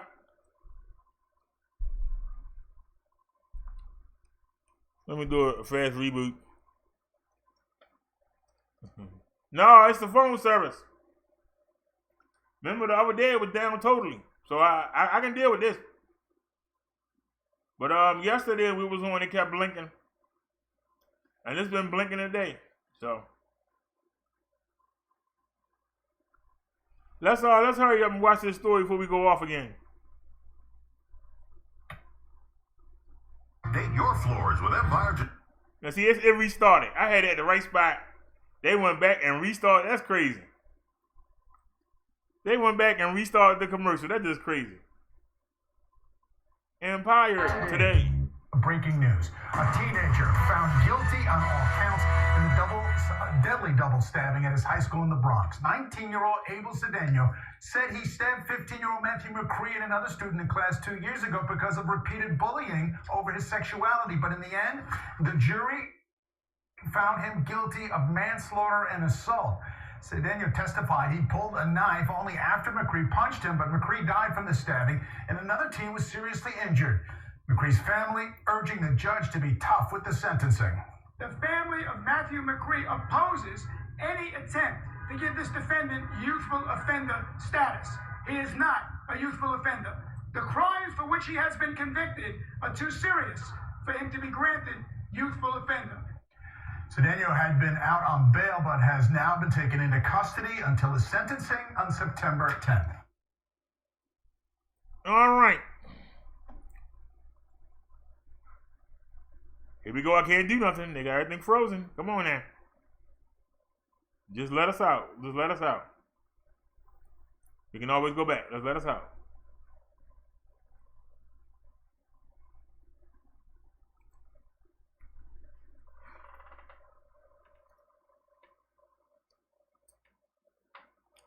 All right. Now, you got a young man that's trying to go to school. Now, he a target because of his sexuality. He's being bullied. He said one of the boys cornered him, and one of them punched him. He pulled a knife out and defended himself.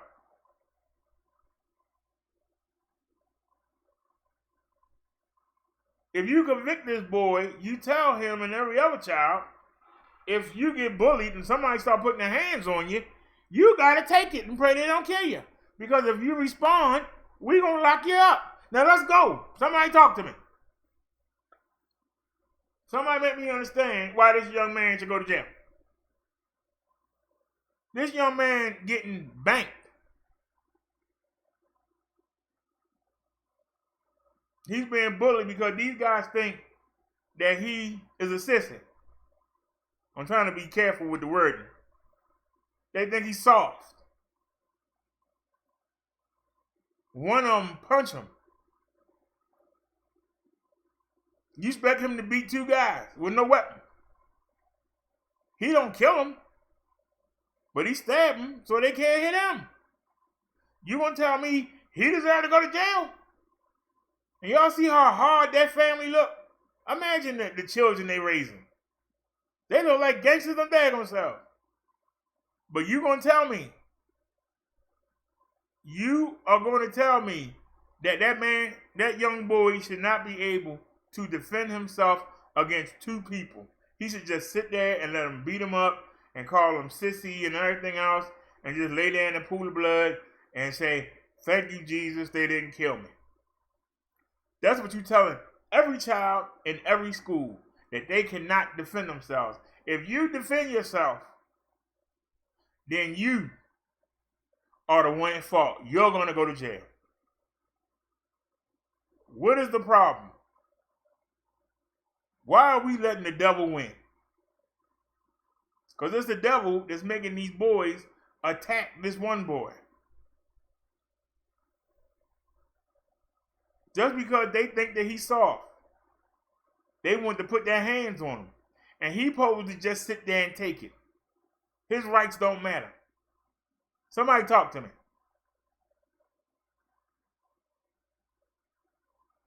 Somebody explain why this young man should go to jail. This young man should be given a medal for standing up for himself, for not being punked out. But you gonna say, well, you know, you fought back. You fought back against criminal behavior. You ain't let them roll over top of you. You ain't let them beat you to a bloody pulp. You ain't let them beat you up until they got tired of beating you up. So we're going to punish you. It's the same thing I said about when somebody break in your house and you pull a gun out and they turn around and run and you shoot them in the back. They want to lock you up. Person ain't had no business being in your house. these two kids, this boy come to school to learn. He don't come to school to get beat up. What gives them the right to put their hands on him? Why are their rights more important than his? Somebody explain. I understand we got Roy in the chat. Who cares? We got a good topic here. Don't let him destroy it.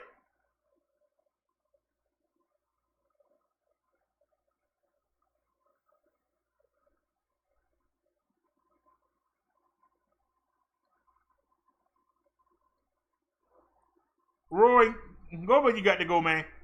And then somebody, everybody's on right now. Why can't you go and somebody else check? Seriously. I need somebody in this chat to explain to me why this young boy is being treated like a criminal when he was getting bullied and beat up by criminals. Somebody explain.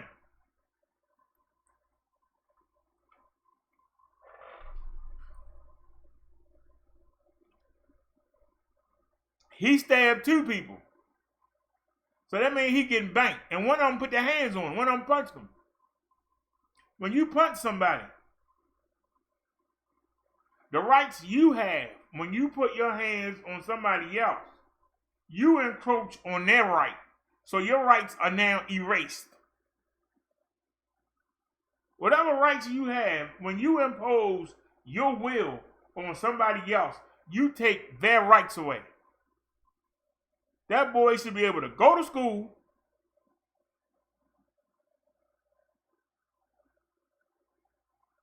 he should be able to go to school and get his education and not have to worry about getting banked. If it was one-on-one, it'd be different. You had 2 people. He had to stab 2 people. And that's how they work. They work 2, 3s, and 4s. Because they cowards themselves. Now, if the boy had pulled the knife out and the other boy had punched him and knocked him down and the knife went flying, wouldn't nobody be talking about the knife? But because he made contact, now all of a sudden, he's not the victim anymore. He's now the perpetrator. If you're being banked by 2 people, and if it's true, the boy is feminine, you going to tell me that he can't take a weapon and defend himself? You're going to lock him up? So he should just get beat up every day, and maybe the bullies won't make a mistake and kill him.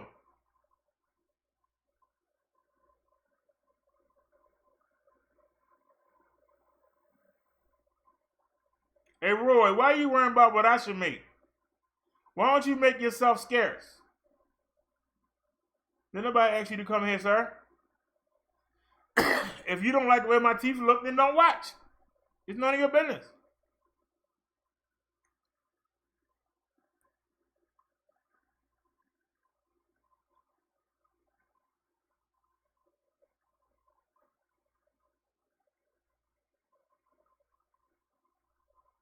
But let's not let Roy knock us off our subject. See, unlike those other shows you watch where they just call people names, we actually talking about something important here. I know it's messing you up. I know you don't know how to respond because you don't know how to have common sense conversations. Okay? Now, 4 people. Okay, we got 4 people. So what? We having a good conversation?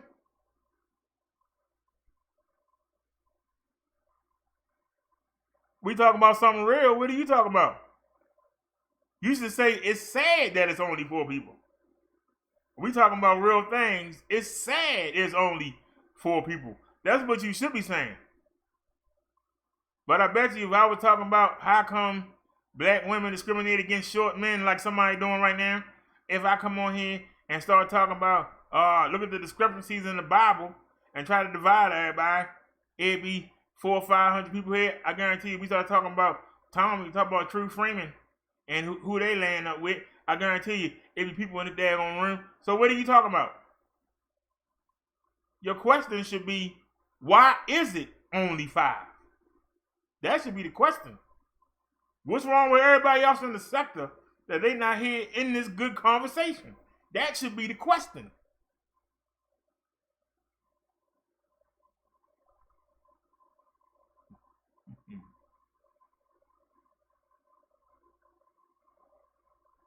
This is the reason why we having this conversation. It's idiots like you. Because you would be the bully that's bullying somebody. And when the bully fight back, oh, you supposed to be a Christian. You're not supposed to fight back. Oh, you supposed to be a punk. You ain't supposed to fight back. See, you think you can keep imposing your will on other people and taking away their rights. People got the right to just be. And when you impose on that right to just be, you lose your right. And that's what we talking about here. If you with your people and you say, look at that guy over there by himself, let's go over there and mess with him. And y'all start pushing him around. And one of y'all punch him. And he pick up a rock and bust one of y'all in the face with it. And your nose break. And you start bleeding to death. You want to lock the damn nerd up. The nerd defended himself. You should have left him alone. I'm not going to vote against him on the jury. I'm going to say let him be. Because them boys should have let him be. The same way you should have left this chat again. Oh, I can forgive you. But that don't mean I got to let you keep bullying me. See, that's where you crossed up at. That's how I know the devil got your mind. Because you think you can do whatever you want to do and not pay no consequences, but everybody else supposed to toe the line. That's bull. That's something we need to change in this society right now. When you cross the line, you don't expect the other person to cross the line back. That's why I tell you, you don't tell somebody, well, I slapped you in the face.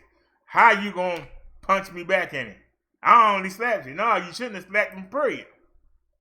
But now you're gonna tell them how to fight back. Well, you know, I only slapped you. You supposed to slap me back. No, you slap me, I'm gonna try and knock the hell out you. I'm gonna preach to you while I'm hitting you. Maybe I can knock some sense into you. Roy, we got a good conversation here. Do you want to join the conversation? Why don't you explain to me why this young man should be in jail when he getting banked and bullied by 2 people? 2 thugs, supposedly. He pull out a knife and start weighing him out. Now you want to lock him up. Why? Well, he had a knife on school property. If somebody is threatening you and you don't get a weapon and they beat the crap out you, I don't feel sorry for you. So if I don't feel sorry for you, how can I feel sorry for the people that's beating you up? I'm asking. Because if you got people that's going to say, because you brought a weapon on school grounds,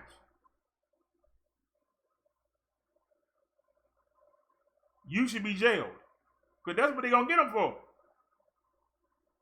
Because it happened on school property. Well, you know, I got kids that go to school, and I don't want them going to school with somebody that got a knife. Well, teach your kids to stop bullying people. He won't have to carry a knife. That don't make sense. Whether somebody is different, whether they look crazy, that's not a reason to mess with them. You leave them alone. They ain't bothering you.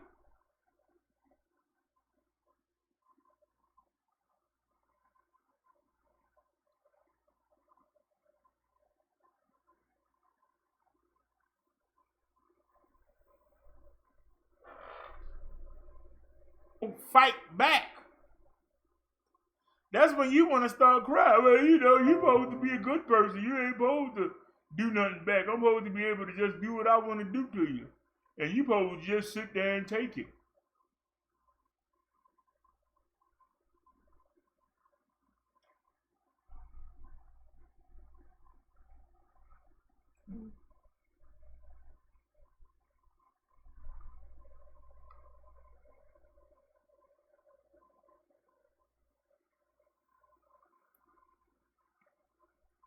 Roy, go where you got to go.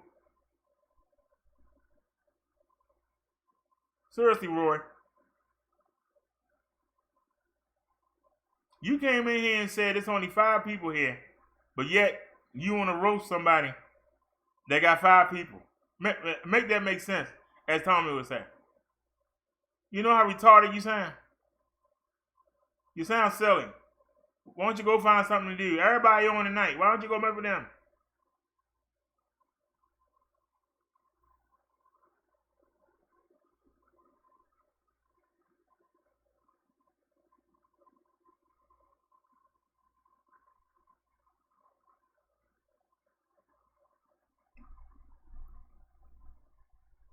Yeah.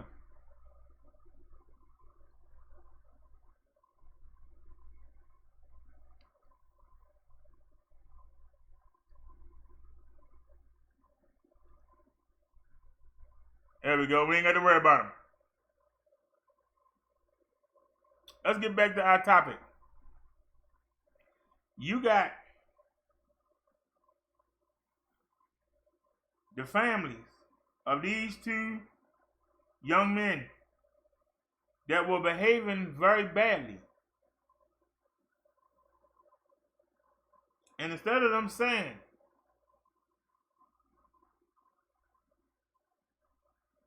we should have raised them better than that, they want to go after the victim.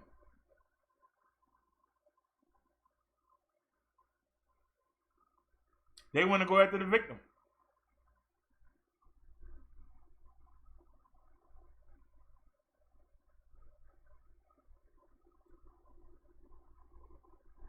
It ain't no different. You got a young man that's caught by the police. He's told to get down on the ground and put your hands behind your back. They tase him. They beat him with the billy club. And they tased him too hard because he still keep resisting and he died. You want to sue the police department? All the dude had to do was comply. But you don't want to talk about that. You want to talk about the fact that it went too far. Well, why? And the boss man tell him to do something, and he want to start putting his hands on the boss man. What we gonna do when he in school and the teacher tell him to sit down and do his work, and he feel he don't want to do that? He want to put his hands on the teacher. So the teacher can't defend himself. The teacher gotta let the boy beat him up. The people on the job can't defend themselves. They gotta let him beat them up and mess their job up so they can't make the money for their families. This is bull. When you start imposing your will on other people, you take away their rights. And when you step on somebody else's rights, the rights that's in the Constitution, when you start stepping on somebody else's rights, you erase yours. You don't get to keep your rights and steal somebody else's. It don't work that way.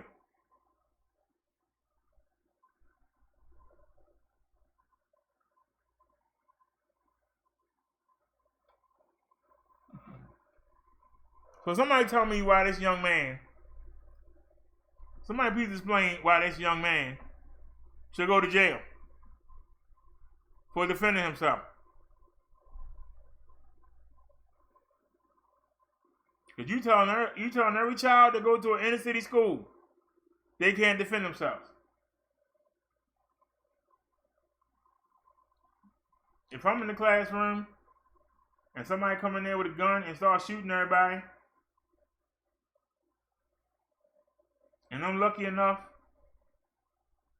to duck under a desk and I mace him, and I see he can't see, and he got the gun turned the other way, and I pick up a daggone chair, y'all know them hard chairs, and I bust him right in the back of his skull with it and bust his head wide open. You want to lock me up? You got a battle. You going to try and lock me up for defending everybody in that classroom? You got a battle in your hand. Well, he didn't deserve to die. He came in there to kill everybody. Why he don't deserve to die? He took everybody right. He came in there to try to take everybody right to live. He ain't got no rights. His rights are done. He ain't even human no more.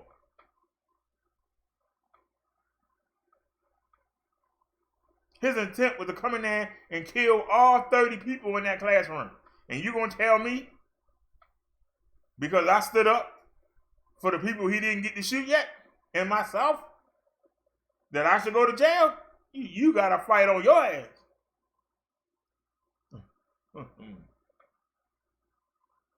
Do I think they should be armed? No. I think they should be trained in hand-to-hand combat and MMA. I think every teacher need to be trained so that they can, and also training in disarming, so they can disarm the youth. Because when you start giving them guns, you up the ante of the battle. Then the youth won't start bringing in guns. You understand what I'm saying? Then you guarantee that when there's a showdown, somebody's going to get shot. Because the teacher going to have a gun, therefore the student will have a gun. And the chances are the student not going to know how to shoot very well. And they're going to wind up killing an innocent student or two trying to shoot the teacher. No. A shootout in the classroom is not the answer. But they all should be trained in how to disarm and how to take down quickly any youth of any side. That should be training in all the teachers, male and female.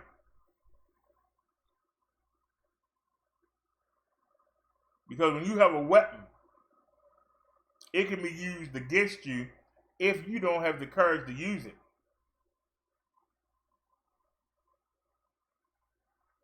If it's hand-to-hand combat, it's still hand-to-hand.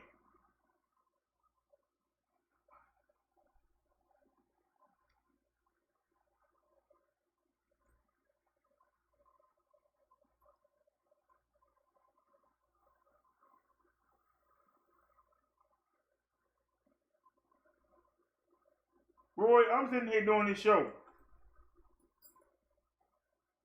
And with arm's reach, there ain't nothing but weapons within arm's reach. What are you talking about? Within arm's reach. I'm looking right at my front door. If I hear somebody coming up the steps, my first thought is to put a cloud in front of that door, cover my face with a sheet, and pick up that gun that's sitting right there. And anybody come through that door, the minute they come through there, they ain't gonna be able to breathe. And I'm gonna blow them right down the steps. And it don't matter who it is, because ain't nobody got no business coming and knock on this door.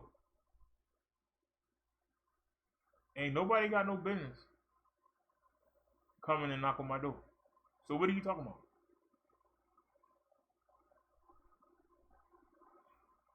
Like you said, what if they get a hold of your gun? What if you wrestling with one student and his friend in the class run up behind you and grab your gun and shoot you with it? No, the same way the COs don't have guns, teachers should not have guns. You're going to carry a weapon, make sure it's non-lethal. That way, if you get hit with it, it won't kill you. You understand what I'm saying? If you get hit with it, it won't kill you. And you still right back here. That's all you got. That's all you got is teeth jokes. Really?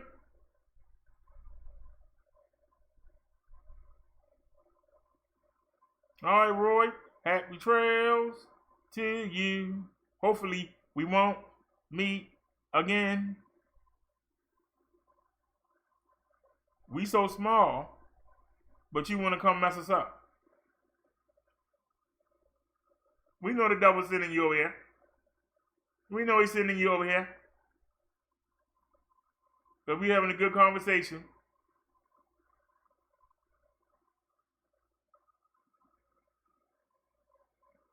Why don't you go over there and talk about the other people?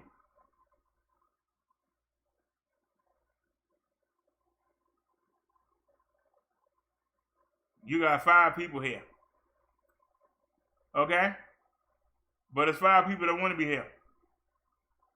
We ain't talking about nobody. We talking about real situations, real facts. Because it's going to happen. Anytime you walking down the street and you see 3 or 4 youths together, and it don't matter, male or female. If you even look at them wrong, they're going to take offense to it. And you don't know what they got. You don't know what their intent is. But if you, in your mind, say, I can't do nothing if they attack me because I might get locked up, they've already won and haven't touched you yet. They've already won. They've already won.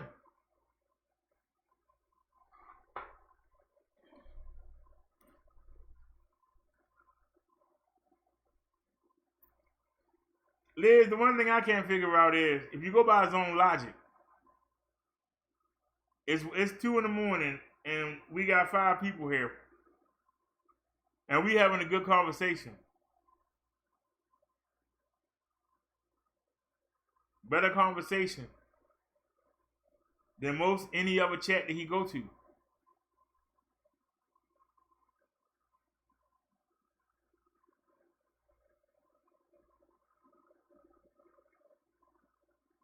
He got to say something.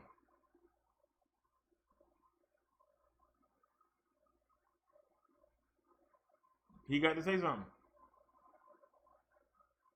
Now, he worrying about somebody's teeth. They white. They work. They ain't falling out. They're not rotten. So what's the problem? Why are you in another man's mouth? Maybe them 2 boys need to come bully you.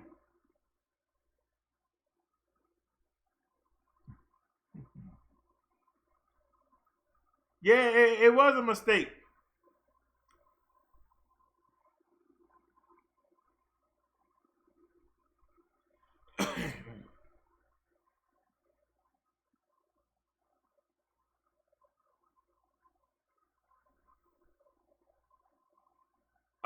So that was the best you could do. I tell you why I ain't got a woman. What's your point?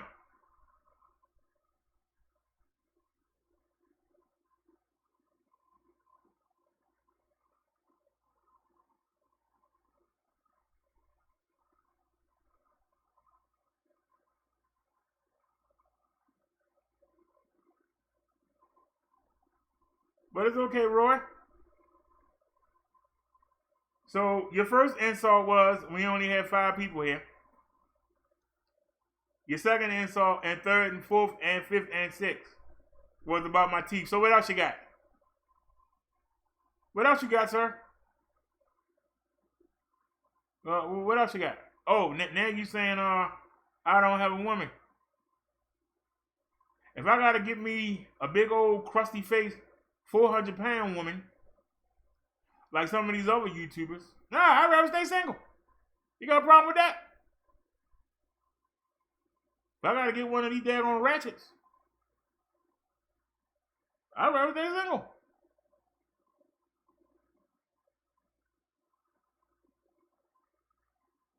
You got a problem with that? That bothers you? I'm just asking. You know, you trying to go after people, but you ain't bringing nothing to come after somebody with.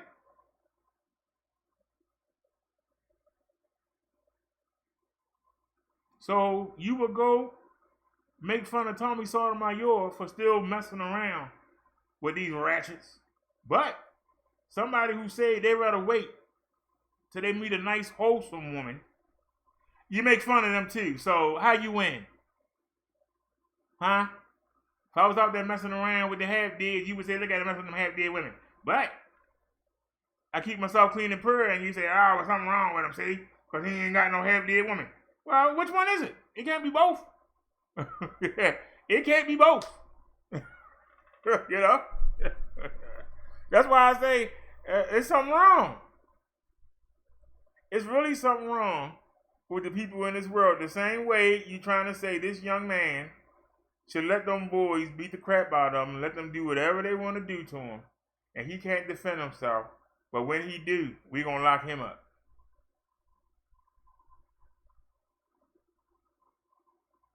If somebody slap you and you pick up a chair and bust them in the head, that was the first thing you saw. You defended yourself. Well, you could have slapped him back. Then he would have slapped me again. I made sure he didn't get back up. Oh, did he die?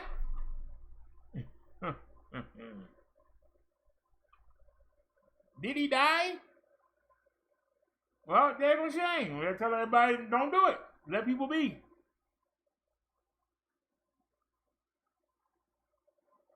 I just keep saying it over and over again. How come? Because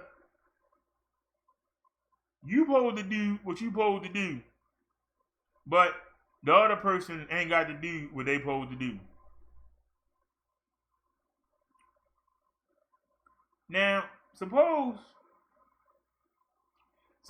everybody was to say, you know what? God and Jesus, I'm tired of you. I wish you would go away. And the next day, the sun don't come up. Well, damn, the sun ain't come up. God and Jesus, what you doing? Why the sun ain't come up? Well, did you tell me to go away? So why should I care about bringing the sun up for you? Oh, what's the matter? The reservoir going dry? Oh, I guess I can make it rain, can I? Well, you know, you told me to go away. So you told me to go away. You don't need me. Go ahead and do what you want to do. Make it rain. You make the sun come up. No. You supposed to do that. So you won't do what I asked you to do. You won't do what you supposed to do. But you keep expecting me. Even though you ain't doing what you supposed to do, I'm supposed to do what I'm supposed to do. Yeah, do y'all see what I'm saying? I'm asking y'all, do y'all understand what I'm saying?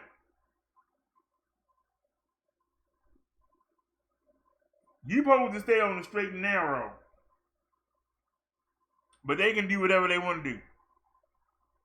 And you can't question them. When you question them, you ain't supposed to question me. You know? we ain't supposed to ask questions. Like, why are you doing that? Don't question me. Well, you're not supposed to do that. Then they come over swinging their fist, and you supposed to sit there and go, okay, man, I was just asking that. No, you supposed to sit there and just take it. You know?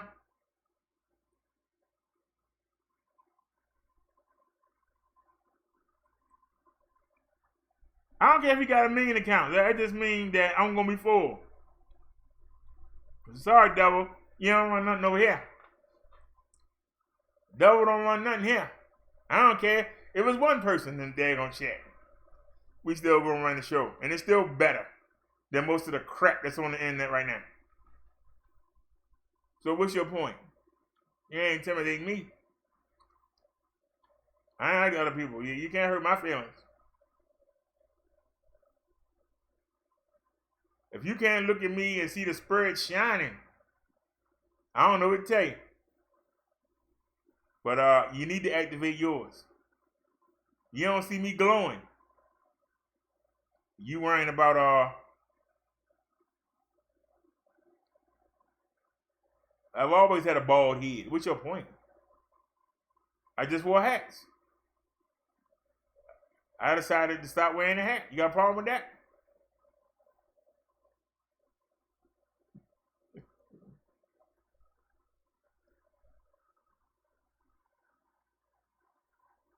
I tell you this.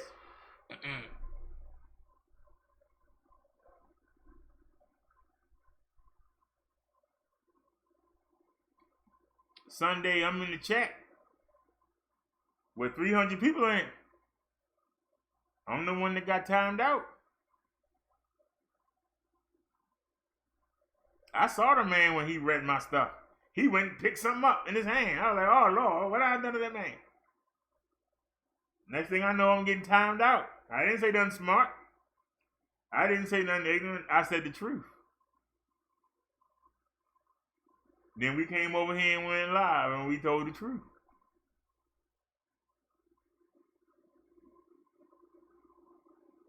We've been doing our Sunday sermon for over a year.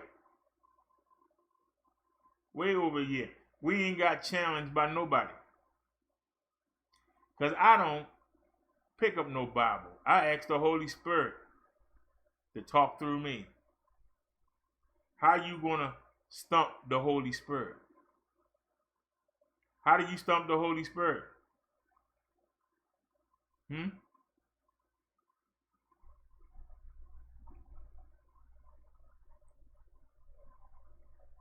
So, you still coming?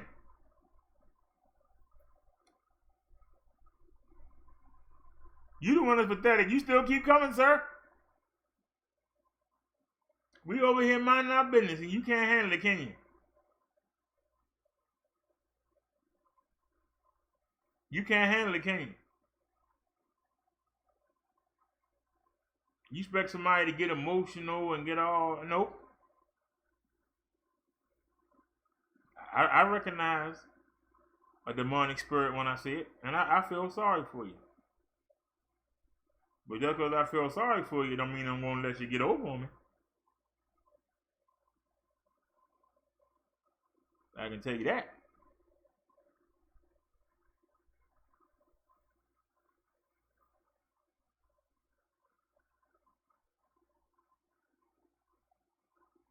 Bob Marley.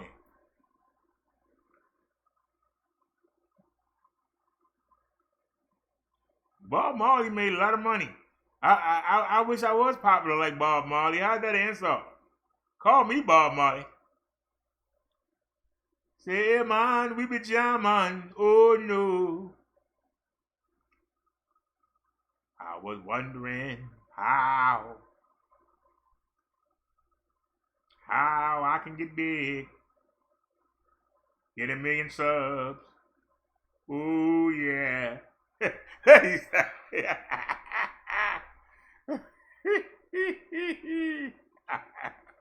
Robert D said, don't worry about anything, Roy, because everything gonna be all right. He coming back for the true and good.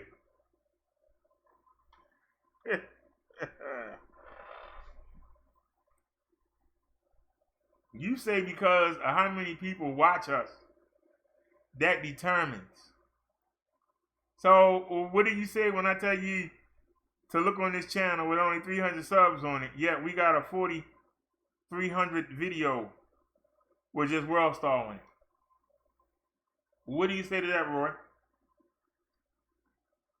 Who else can do a 4,400 video not being controversial? Don't need the Bible in the title. Don't need Tommy in the title. Don't need Mike Tyson or some celebrity. Somebody 6'9". Don't need no nature boy. You tell me who can do that in the sector? Nobody.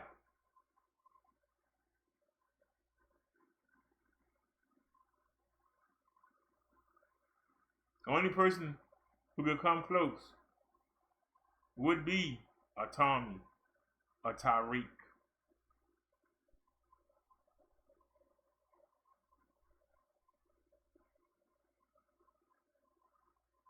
What's your point, sir? We so small, yet we can put up big numbers. On the other channel, we got a 44, a 48, and a 6,200 view video. On another channel, we got 1,000 video. 1,000 view video. Not talking about nothing.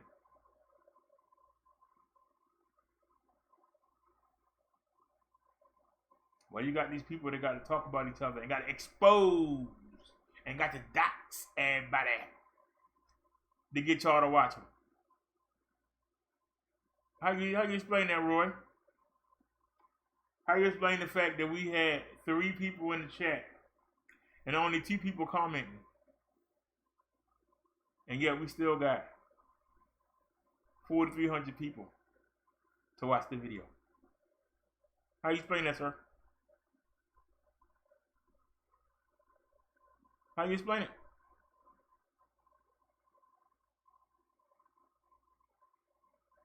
You don't want to explain it.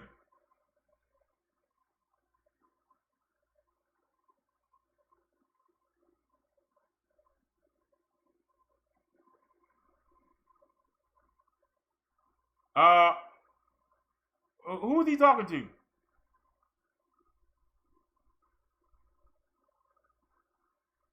Oh, he's talking to you, probably.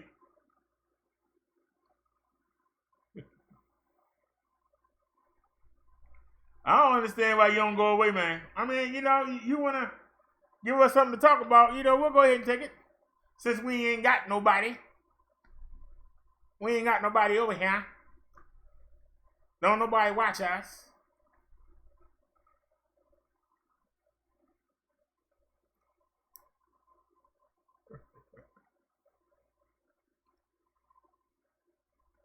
You worrying about somebody's thumbnail.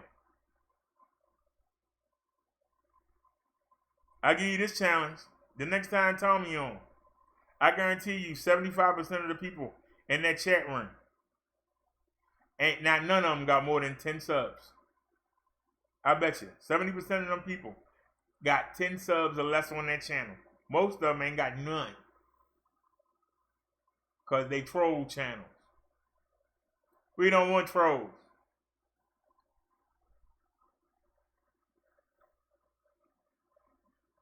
That's why when I go sub, I go to the other side. Because I know the people going to keep that channel. Unlike over here where everybody got throwaway channels. Like you have. I'd rather have the same people watch me every day, than to have people come and go. Than to have people that come in here and want to be here rather than just come here and wait to get blocked.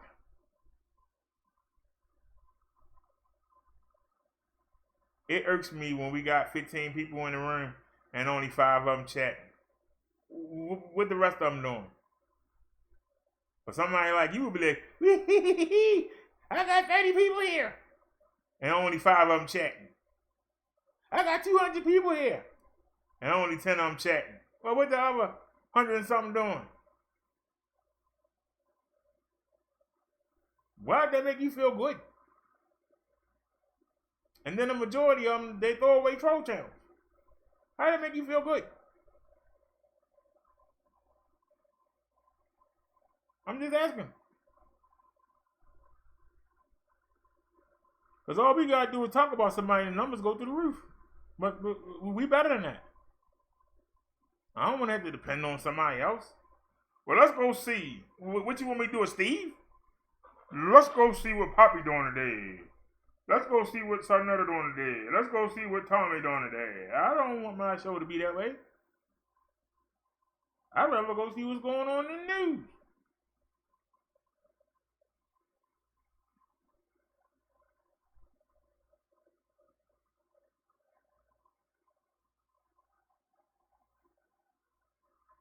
And you still here. Well, I tell you, you say we ain't got no light. But we had a good conversation and you stopped it. We had a good conversation. But Roy, I'll ask you your question.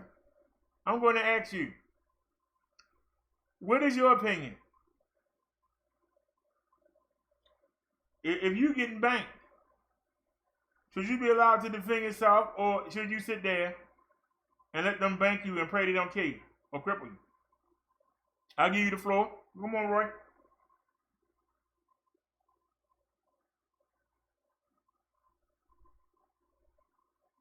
Hello? I know we got a delay. We on the Metro PCS. I know we got a delay. We'll give him a chance. Come on, Roy. Can you answer a real question? Can you answer a real question, sir?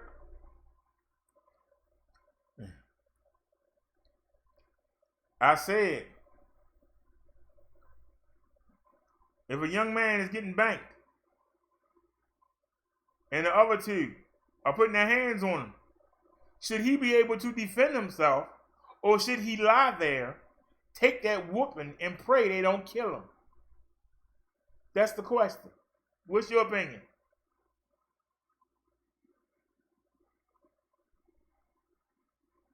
What's your opinion? You had a young school student that because two other students thought that he was soft, that he was a girly, they bullied that boy every day. And this time they put their hands on him. And he was ready. He pulled out a knife and started stabbing him back. Now they want to lock him up. Should he be locked up, or should he be given a medal and be told to walk free for defending himself? I'll ask your opinion, sir. I'll ask you.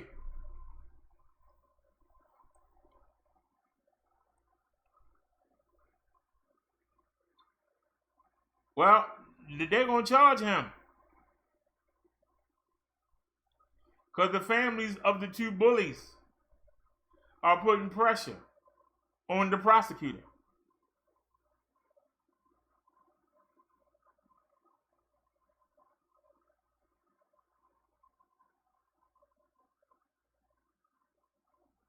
I think everybody should be talking about this.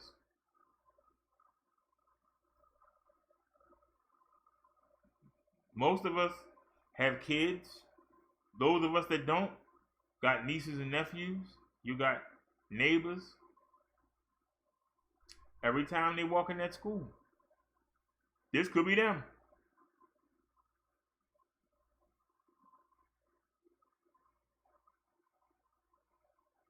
This ain't no different. Just a version of being held hostage. If you live in the community, you know if you say something to the cops, they gonna come see you and label you a snitch, and they're gonna beat you up or burn your house down. You got to just say nothing and let the criminals and the vermin do what they do. If you in school, you got to walk around on tippy toes. You got to stay out the bully's way, not get on their radar. Because if you do, they're going to torture you every day, and ain't nothing you can do about it. Except go learn how to fight. You can't go tell the teachers and the principal they're not going to do nothing. So you either got to learn some martial arts, or you got to get you a weapon. Because you're not going to be able to beat 2 or 3 people. Sometimes it's 4, 5, or 6. And so you got people walking around scared. And you saying it's okay for you to walk around scared. You should be on your tippy toes. You should be afraid to even look at these daggone thugs, these criminals, these half-deads. They don't care about their life. They don't care about their schoolwork. They know they ain't got no future. And because they see you got one, they want to bring you down. If they can't intimidate you, they're going to try and put their hands on you. So you already at a disadvantage. But now you're going to say, I can't fight back. If I fight back, then I'm going to wind up in jail. I'm going to wind up in the same place that these nerds are going to be, turds are going to be at. I'm going to be in the same place with them.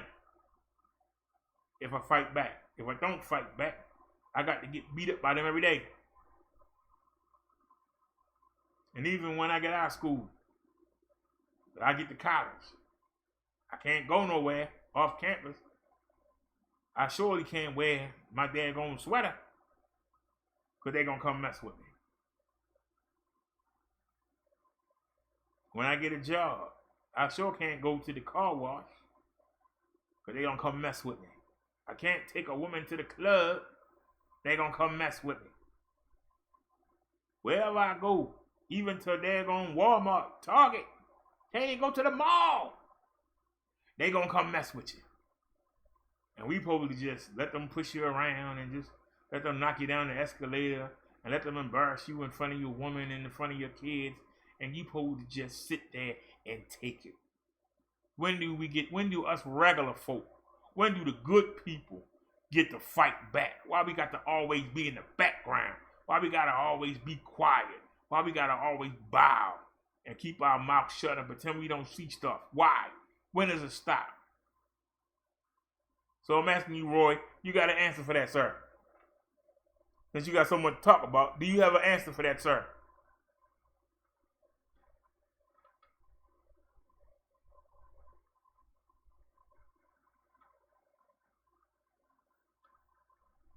We're waiting, Roy.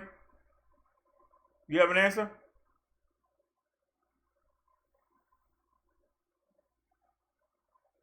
Hello?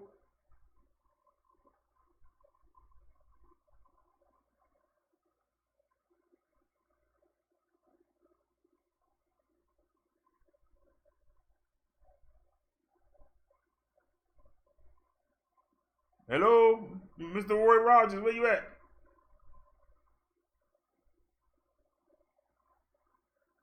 Hello? Oh, I got top chat on here. Actually, I got the live chat. Where is it? Pull it up. Because I don't see the driver. Where the driver at? Oh, there he is. Come on, Mr. Roy. Why don't you answer that question? Hello? Where you at, Roy? You say you can roast somebody. Why don't you answer that question? Because I'd love to hear the answer.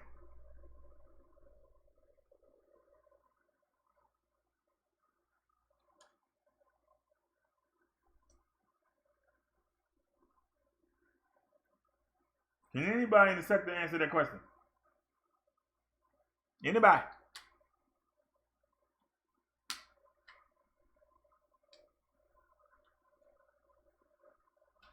Where's the master at? Can the master answer that question? Where you at, master? Where's the master at? Or the sector? Where's the master?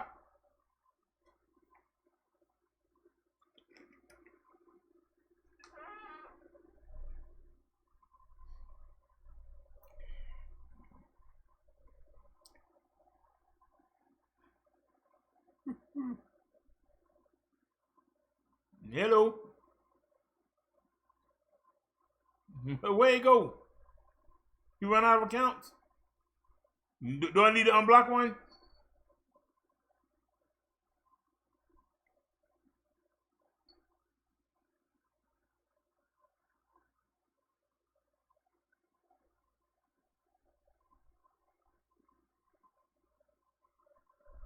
Come on, Roy, where you at?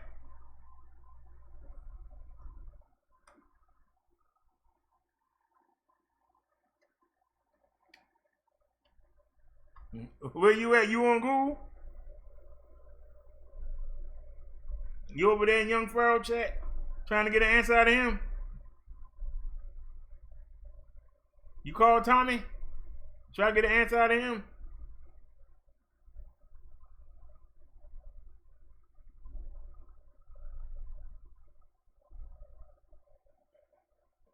Anybody want to come answer that question?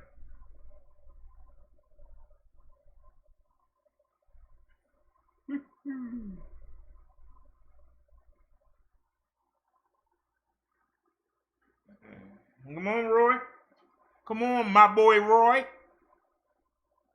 Where's my boy Roy? His son Elroy. Jane, his wife. Daughter with no booty.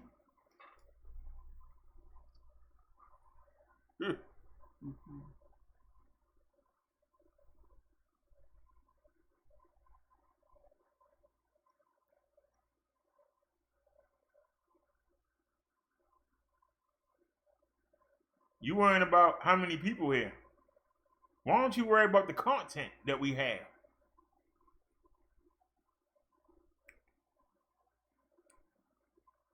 Because nobody can match the content.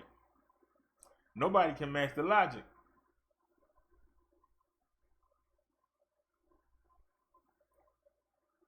Matter of fact, I don't know how I would show this to y'all. Is there a Facebook app for the internet? Let me ask y'all something here.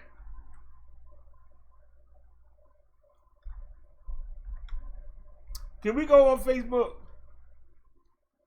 on the computer? Anybody know?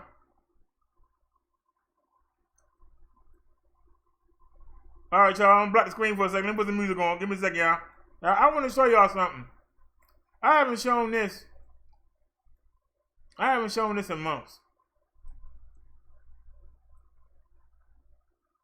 Are we gonna dust out? Come on.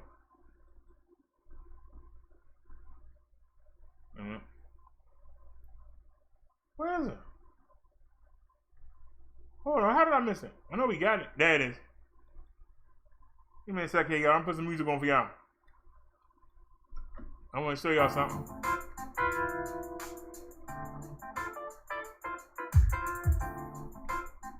I want to show y'all something real quick.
Shut down once again.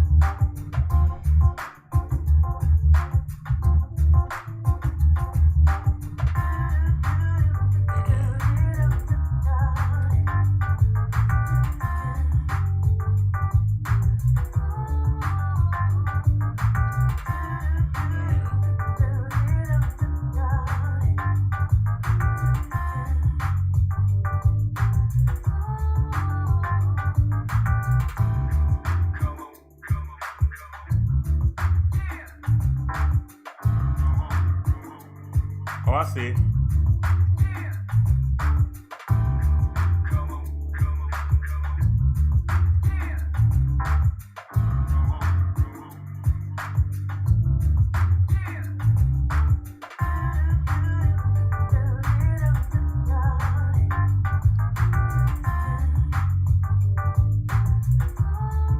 Okay.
All right, y'all.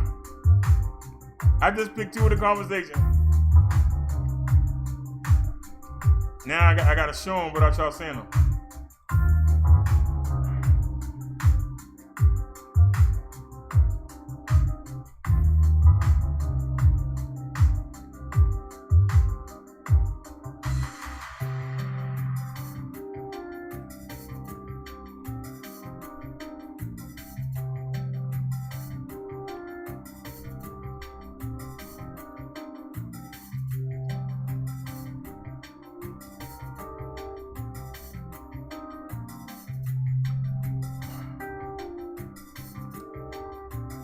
Okay.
All right.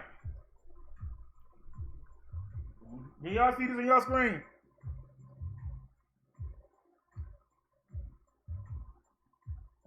Can y'all see this on your screen? I want to read y'all something. This is from January of 2018.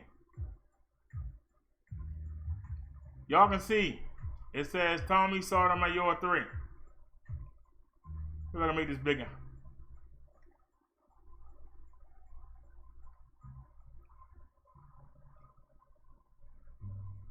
It says, "Hi Tommy, my name is Derrick. You really got to me when you were ethering the no-teeth elder from Louisiana. You asked him, what has he done for his people? And this feeling came over me and I started making videos. I don't have your swagger or charisma, but I bring knowledgeable content. I think that what I talk about is what our people need to hear. I know your platform is men's rights. My platform is deeper. I want men to take their place back as the leader, to come together and build. I show how to do that in my videos.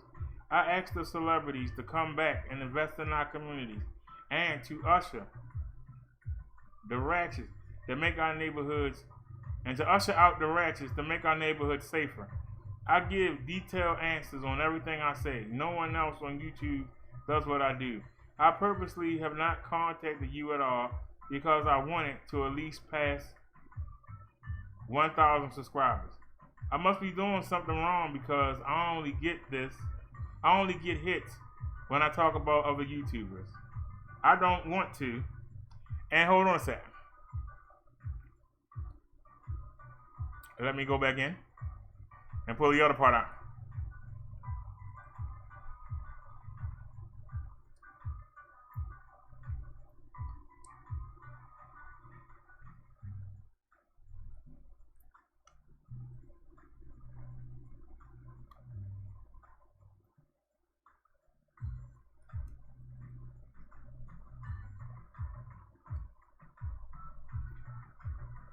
Right now. I said I wanted to have at least 1,000 subscribers before I contact you. I must be doing something wrong because I only get hits when I talk about other YouTubers. I don't want to go down that road because look at Tyra, Vic, LA, and Poppy. I don't want to be in the bottom sector. My message is countrywide. So my question is, can you take the time to watch some of my videos and critique them? You can either me if you like. The message needs to be heard. I'm on disability, so I can't pay you, but I believe my content will pay for itself. And I give him my phone number and my email address. And I tell him I'm a proud man, but sometimes you gotta ask for help. Your loyal viewer, Derrick. I sent this to Tommy Sotomayor back in January of 2018.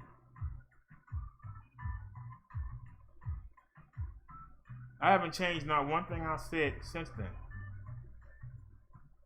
But it don't stop there.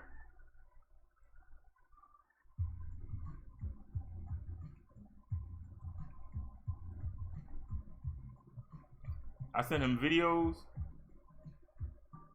But we'll show this.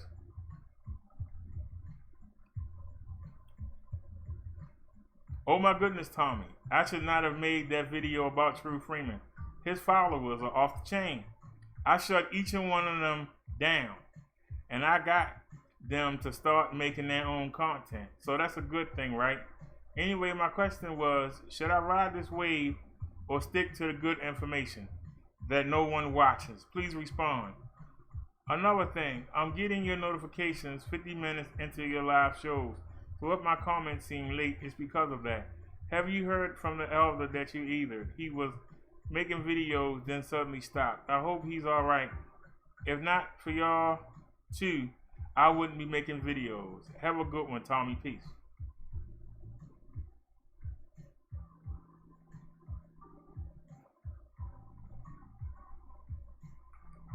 Uh-oh.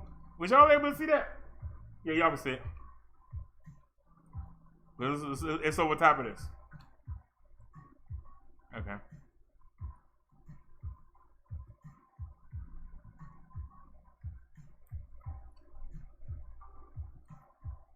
Now, I showed that because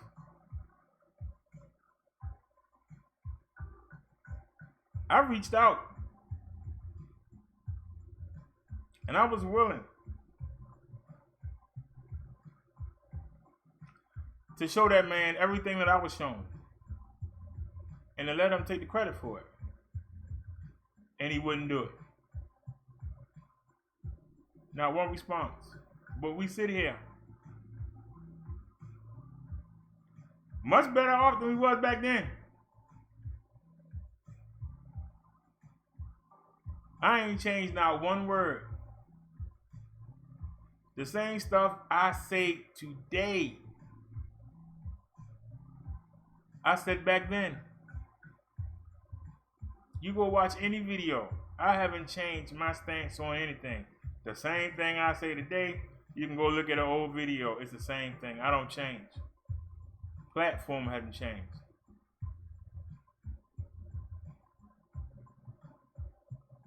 I'm not going to change it. Because if I have to water down what I'm saying, then I'm agreeing that the devil was winning and that there's no hope and that we should all just go to hell and just go to hell. I'm not ready to concede that fight. So even if we sit here, back then, it was nobody in the chat. We wasn't doing chat. We doing live videos.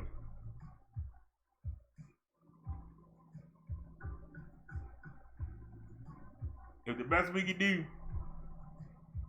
is put out a 4,400 every 2 or 3 months, okay. But I'm not going to change my stance. I'm not going to go back down on what I say. I'm not going to change for nobody. Now you saw me go ask the #1 person in the sector for help.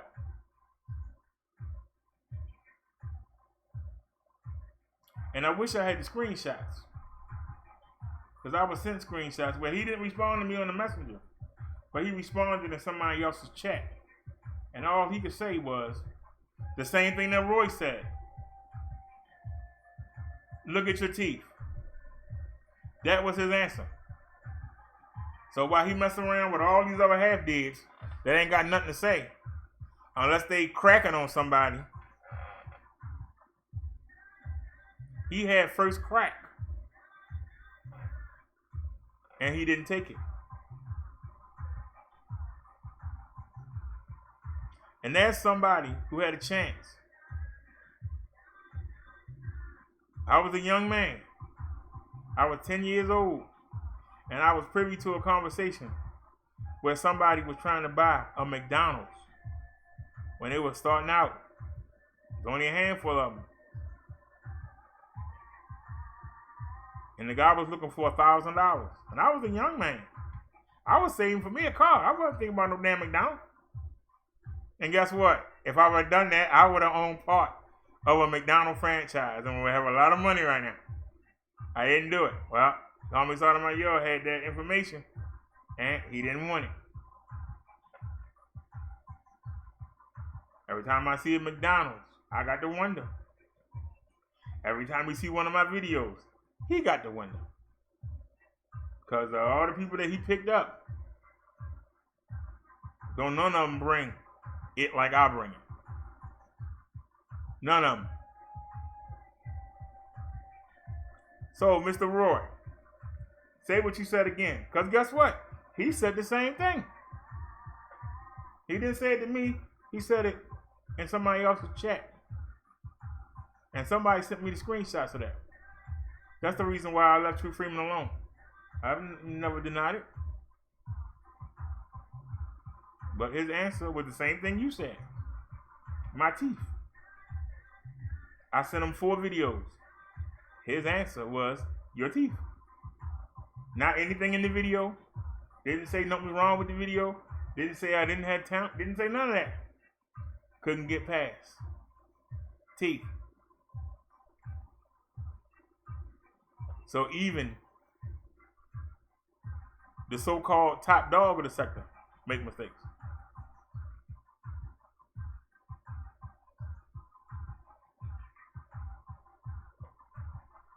And could you imagine if he had took me under his wing, the stuff that we could be doing? Could you imagine? The people that we could be reaching? The great shows we be putting out? Could you imagine it, y'all? He couldn't see it. Bright as he was, he couldn't see it. And every day that I come on here, and even our work shows, it's still better than most of the people he deal with. So, if all you could do is talk about my teeth, I'll take it as a compliment. That's all you got. If all you can say is, I ain't got no big 400-pound woman,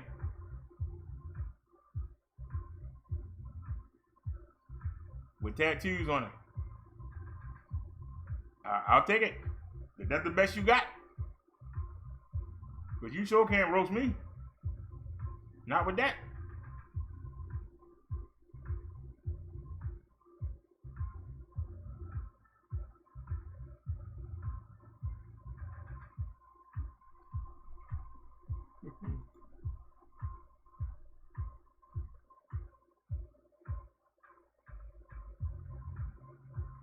And Roy, I accept your apology.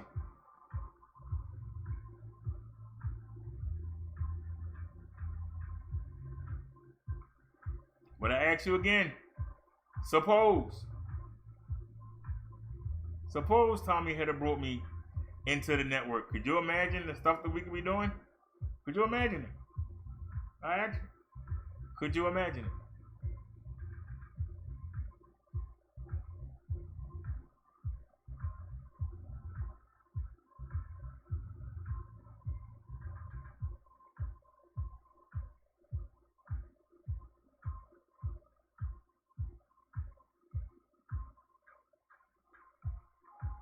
And I'll tell you, Roy, when Victor Moon said that he was going to take us horsemen to the radio show? Why did I start working harder? Because guess what? People can't see your teeth on the radio. They can't see my bald head on the radio.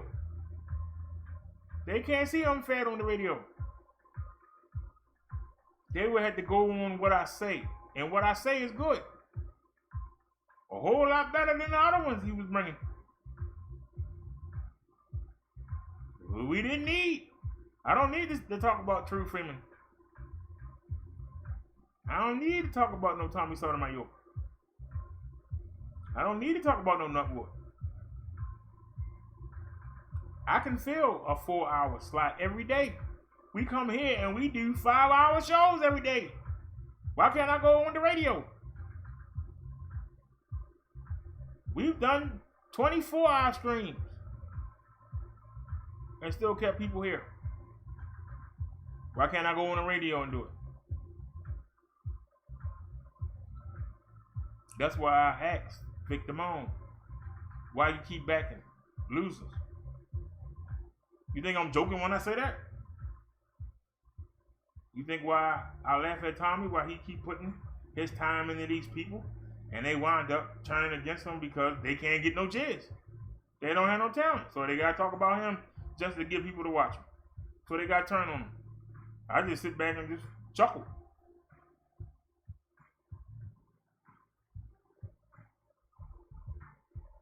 Because you didn't have to look. I came to you and you didn't take it. That's your loss. But yet every time I turn around, I hear somebody say, you know, you sound like Tommy. You know, that's something Tommy would have said. Doesn't that feel weird that the man that y'all say sound like Tommy, Tommy wouldn't take? But he'll take every other Tom, Dick, and Harry on his network and watch them flounder. Nobody caught that.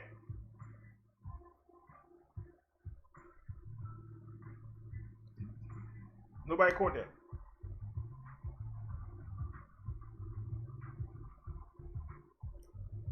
But yet you talk about how many people are here.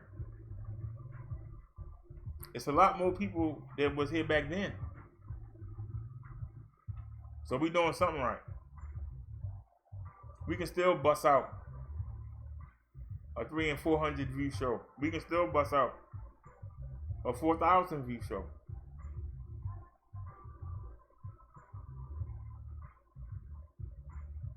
And we ain't got to screen nobody who you know. We can take something off of nothing.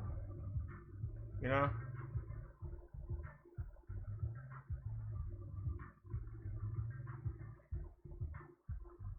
I can go sit on a corner and do a show. Have people come outside and watch. Who else can do that?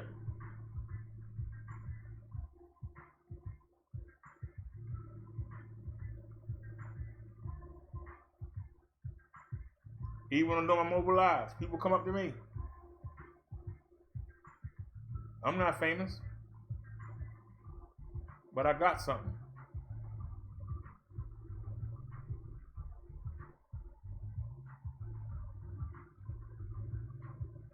And my teeth don't stop that.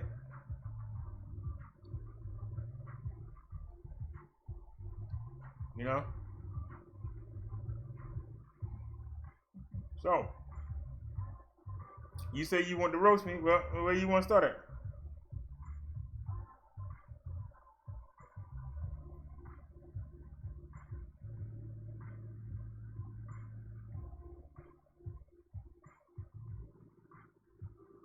Because I can guarantee you, can none of the other 3 horsemen go 2 weeks without never mentioning that man's name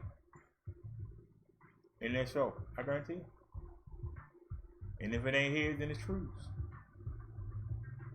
And if it ain't True's, it's Nutwood. And if it ain't Nutwood, it's LA.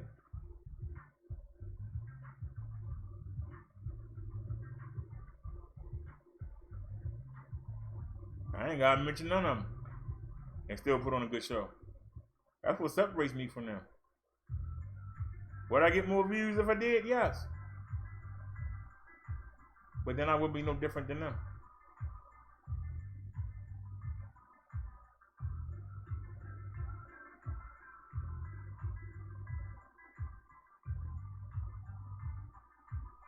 So understand that.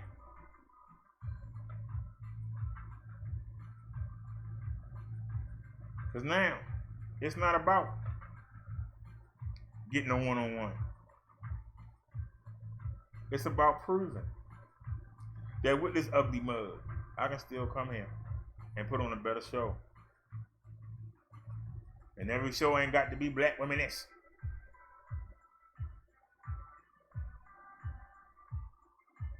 We ain't got to talk about world news and the foot fetish. We ain't got to talk about LaTanya Jones selling weed on the internet. We ain't got to talk about the nature boy. The only nature boy I know is Ric Flair. Woo! Maybe the numbers ain't as big. But who's watching them?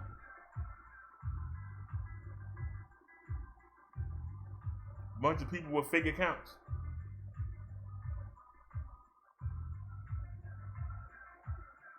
Yeah.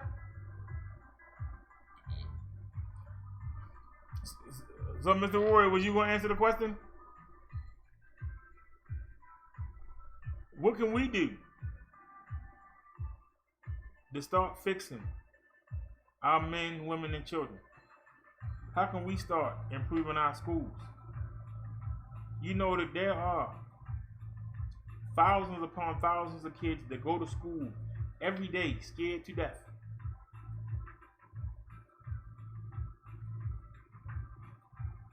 Even the thugs that we talk about, they carrying guns to school because they scared. And they not scared of no white man.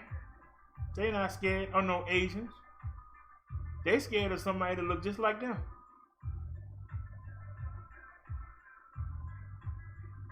They scared of each other. We got to be scared of them. How do we stop this chain? You gotta be careful what you say. You can't say nothing wrong. You don't get jumped on.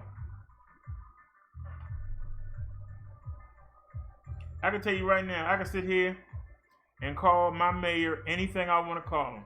I can call my governor anything I want to call him. Let me come on here and do some gang signs. See how fast one of them gang members be at the door. How do we fix that? Anybody got an answer? How do we fix that?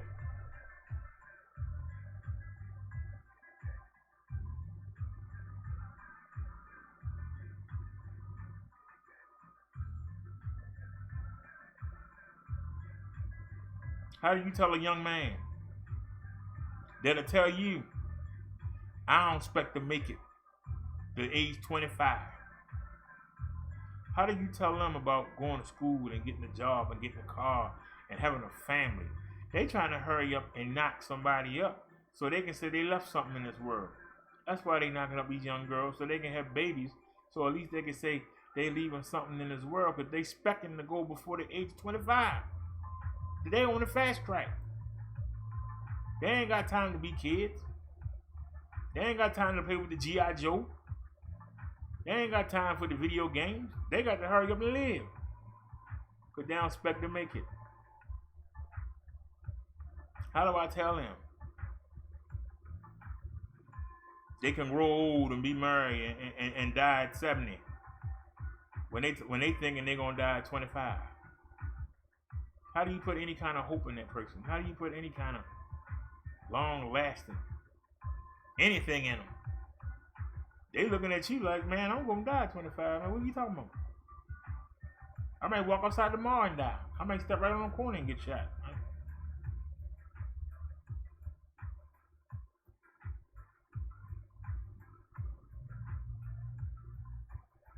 How you get them off the corner when they making $500-600 a week, and you tell them to go work at McDonald's and make $100 a week? Some of them making $800-900 a week. You gonna tell them Go work at Mickey D's for $125 a week. And wear that clown suit. Ain't none of the girls gonna get them no action. Not with that clown suit on. Not with the McDonald's uniform on, that Burger King uniform, that Wendy uniform on. Ain't not gonna get no kind of action. So how do you tell them? How you convince them to get off the street? These are questions that we should be asking. Nobody's asking them. We trying to hear like we want to see it. Now that's one of them is in our face. That's when we have to deal with it. But when our loved one faces, threatening them, that's when we deal with it. We sit there and see them shooting and killing each other. When the police come by, I ain't see nothing. Sir, your blood is on you. How did his blood get on you? I don't know. It must have spattered from across the street. I don't know. So, how do we fix this?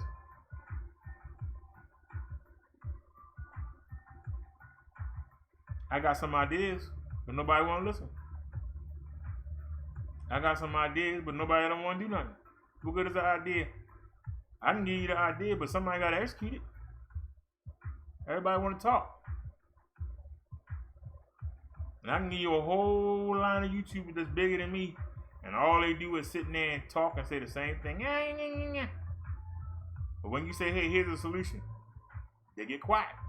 They leave. Nobody want to do nothing. Everybody just want to talk. So, nobody don't want to do nothing. Well, then let's switch. I tell you how to deal with them. You don't want to try to fix them. I tell you how to deal with them. How to avoid them. How to stay out their way so you don't get caught up. Who else is telling you that? Nobody. Who's telling you to go down there and check the schools your kids go to out? Nobody. Who's telling you to try to raise fundraisers to get them better books? Nobody. But they'll ask you for a donation.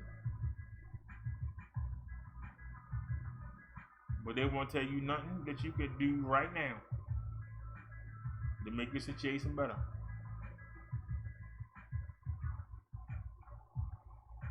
Not one thing. But they ain't got no problem. Yeah. You gotta give me donations. Give me donations to make another YouTuber mad. How does that help the community?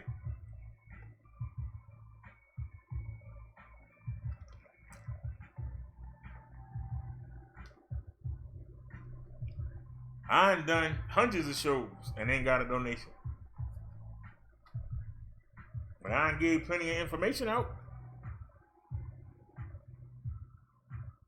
But what's the point?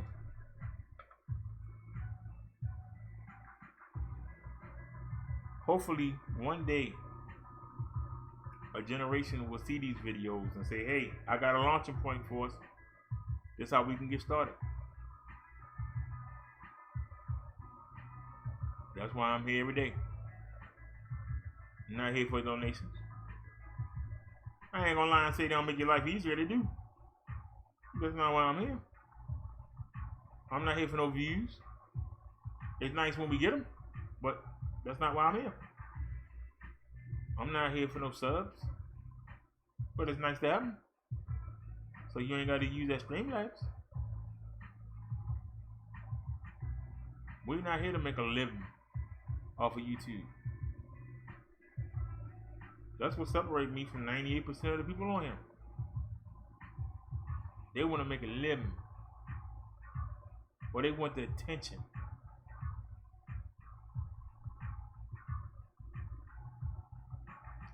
Somebody got to speak up for those that can't speak for themselves or won't speak for themselves. I think that's who I am. Somebody should speak honestly on behalf of Jesus or God. I hope every Sunday I do that. I don't have no training. I did take 2 months of Bible college, I ain't gonna lie. I grew up in the church. But you don't see me toting no Bible around. When we decipher a scripture, I ask the Holy Spirit to tell me what to say. Isn't that what Moses was told. That's what every prophet was told.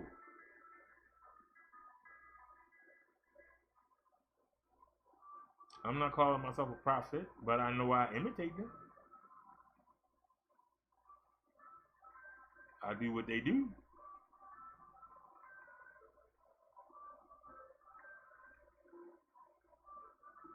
Many are called, but few are chosen.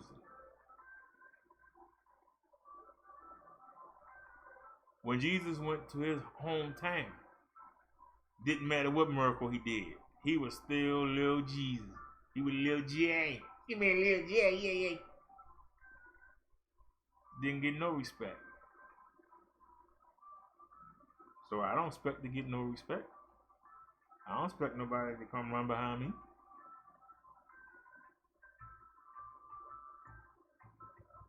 And some would say you could probably go to another part of the world and be big. Maybe so. But that's not who I'm trying to help. I'm not trying to help somebody on the other side of the world. I'm trying to help the people right here.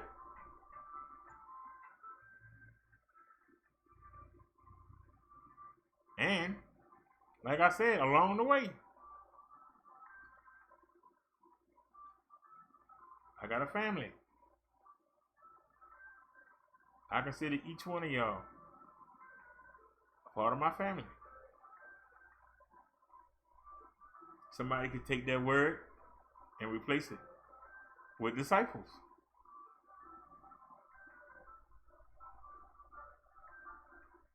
Good friends. Word is a word. And I enjoy spending time with y'all every day. We come here and we blow 5 hours like it ain't nothing.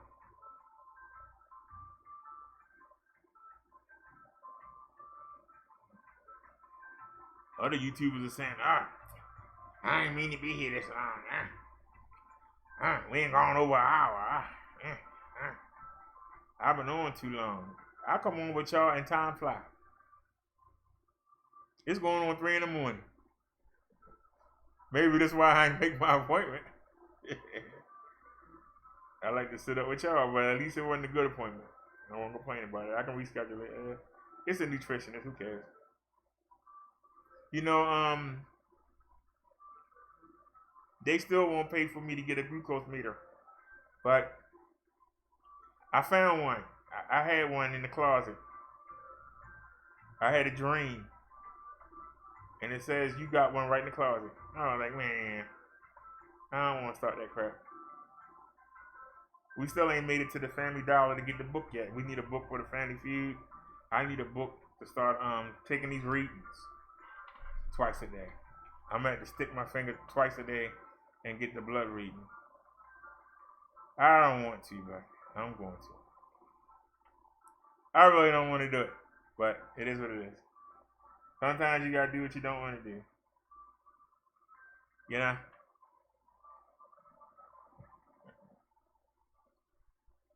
But yeah, Papa D, you said people are scared of solutions. And it ain't easy. I mean, it's an undaunting task. I mean, seriously. It is an undaunting task. Like, where do we start? And then what about the backlash? Because people don't like change. That's why I say we need one religion. I don't understand how come our great scholars can't get in the room like they did with King James and make one Bible. Just redo it. Get all the scrolls together. Get all the information together and make one Bible. And we stick to it. And we teach it to our kids. So that they can have something to be afraid of. So they can know a God and want to impress that God.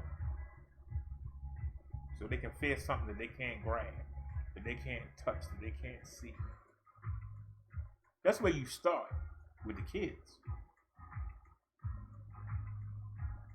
But as long as you're teaching them that man, well, they can put their hands on a man and beat him up.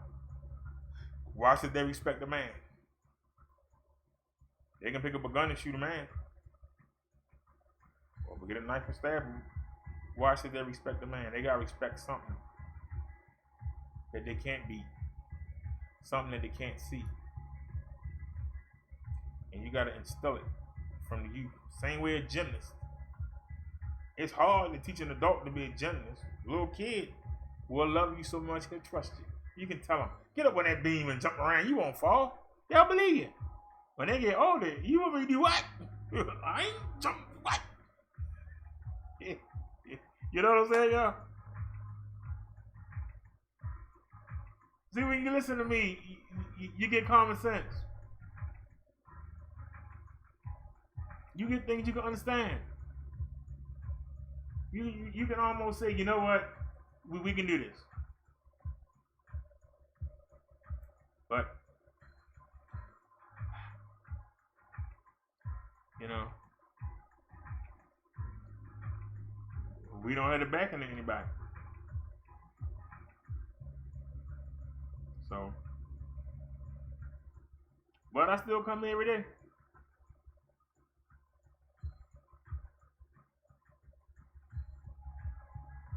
You don't have to be big to be successful.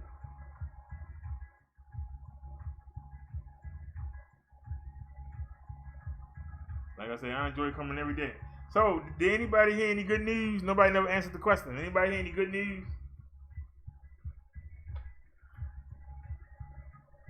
Come on, y'all. It's 7 people here and ain't nobody chatting. Anybody still here? Everybody go to sleep.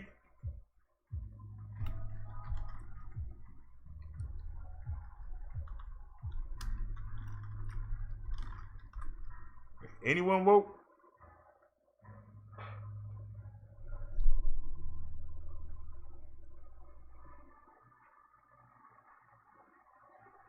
I don't know how long we did the first show.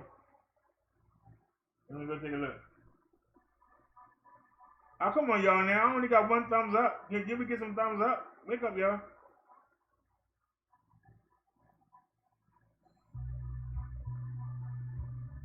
How long was the first show?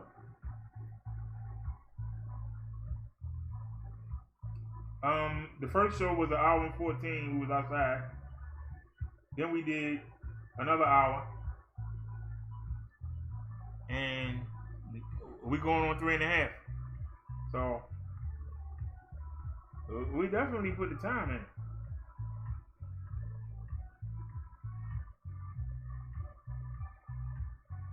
in. Oops. Did I get myself? That's really crazy. It said we didn't have no thumbs up. We got 7 of them. We got 4 in the first part. And for the outside live, we got 5. We got 2 thumbs down. Who would give us a thumbs down? We were outside riding around. How you get a thumbs down? We didn't do nothing. I thought you had to say something. I thought you had to piss somebody off to get a thumbs down. I'm not riding a bike. How do I piss somebody off? I don't understand that one, y'all.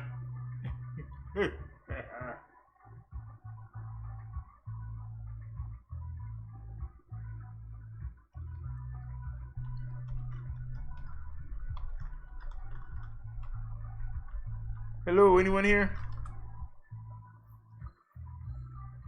All right, y'all. I'm gonna go ahead and call it a day. Then I'm gonna go ahead and watch the wrestling. Go ahead and fry this chicken up. Make this stir fry. And sit back and watch WWE Raw.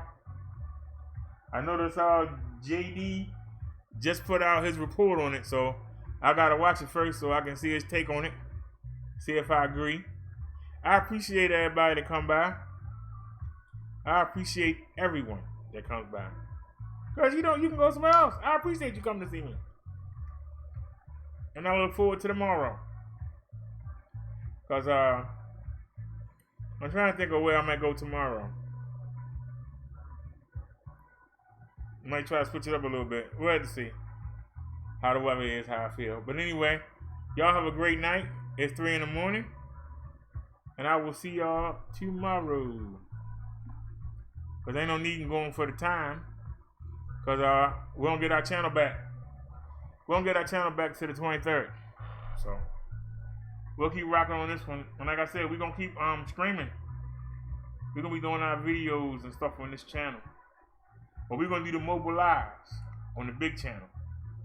We can't get in trouble doing the mobile lives.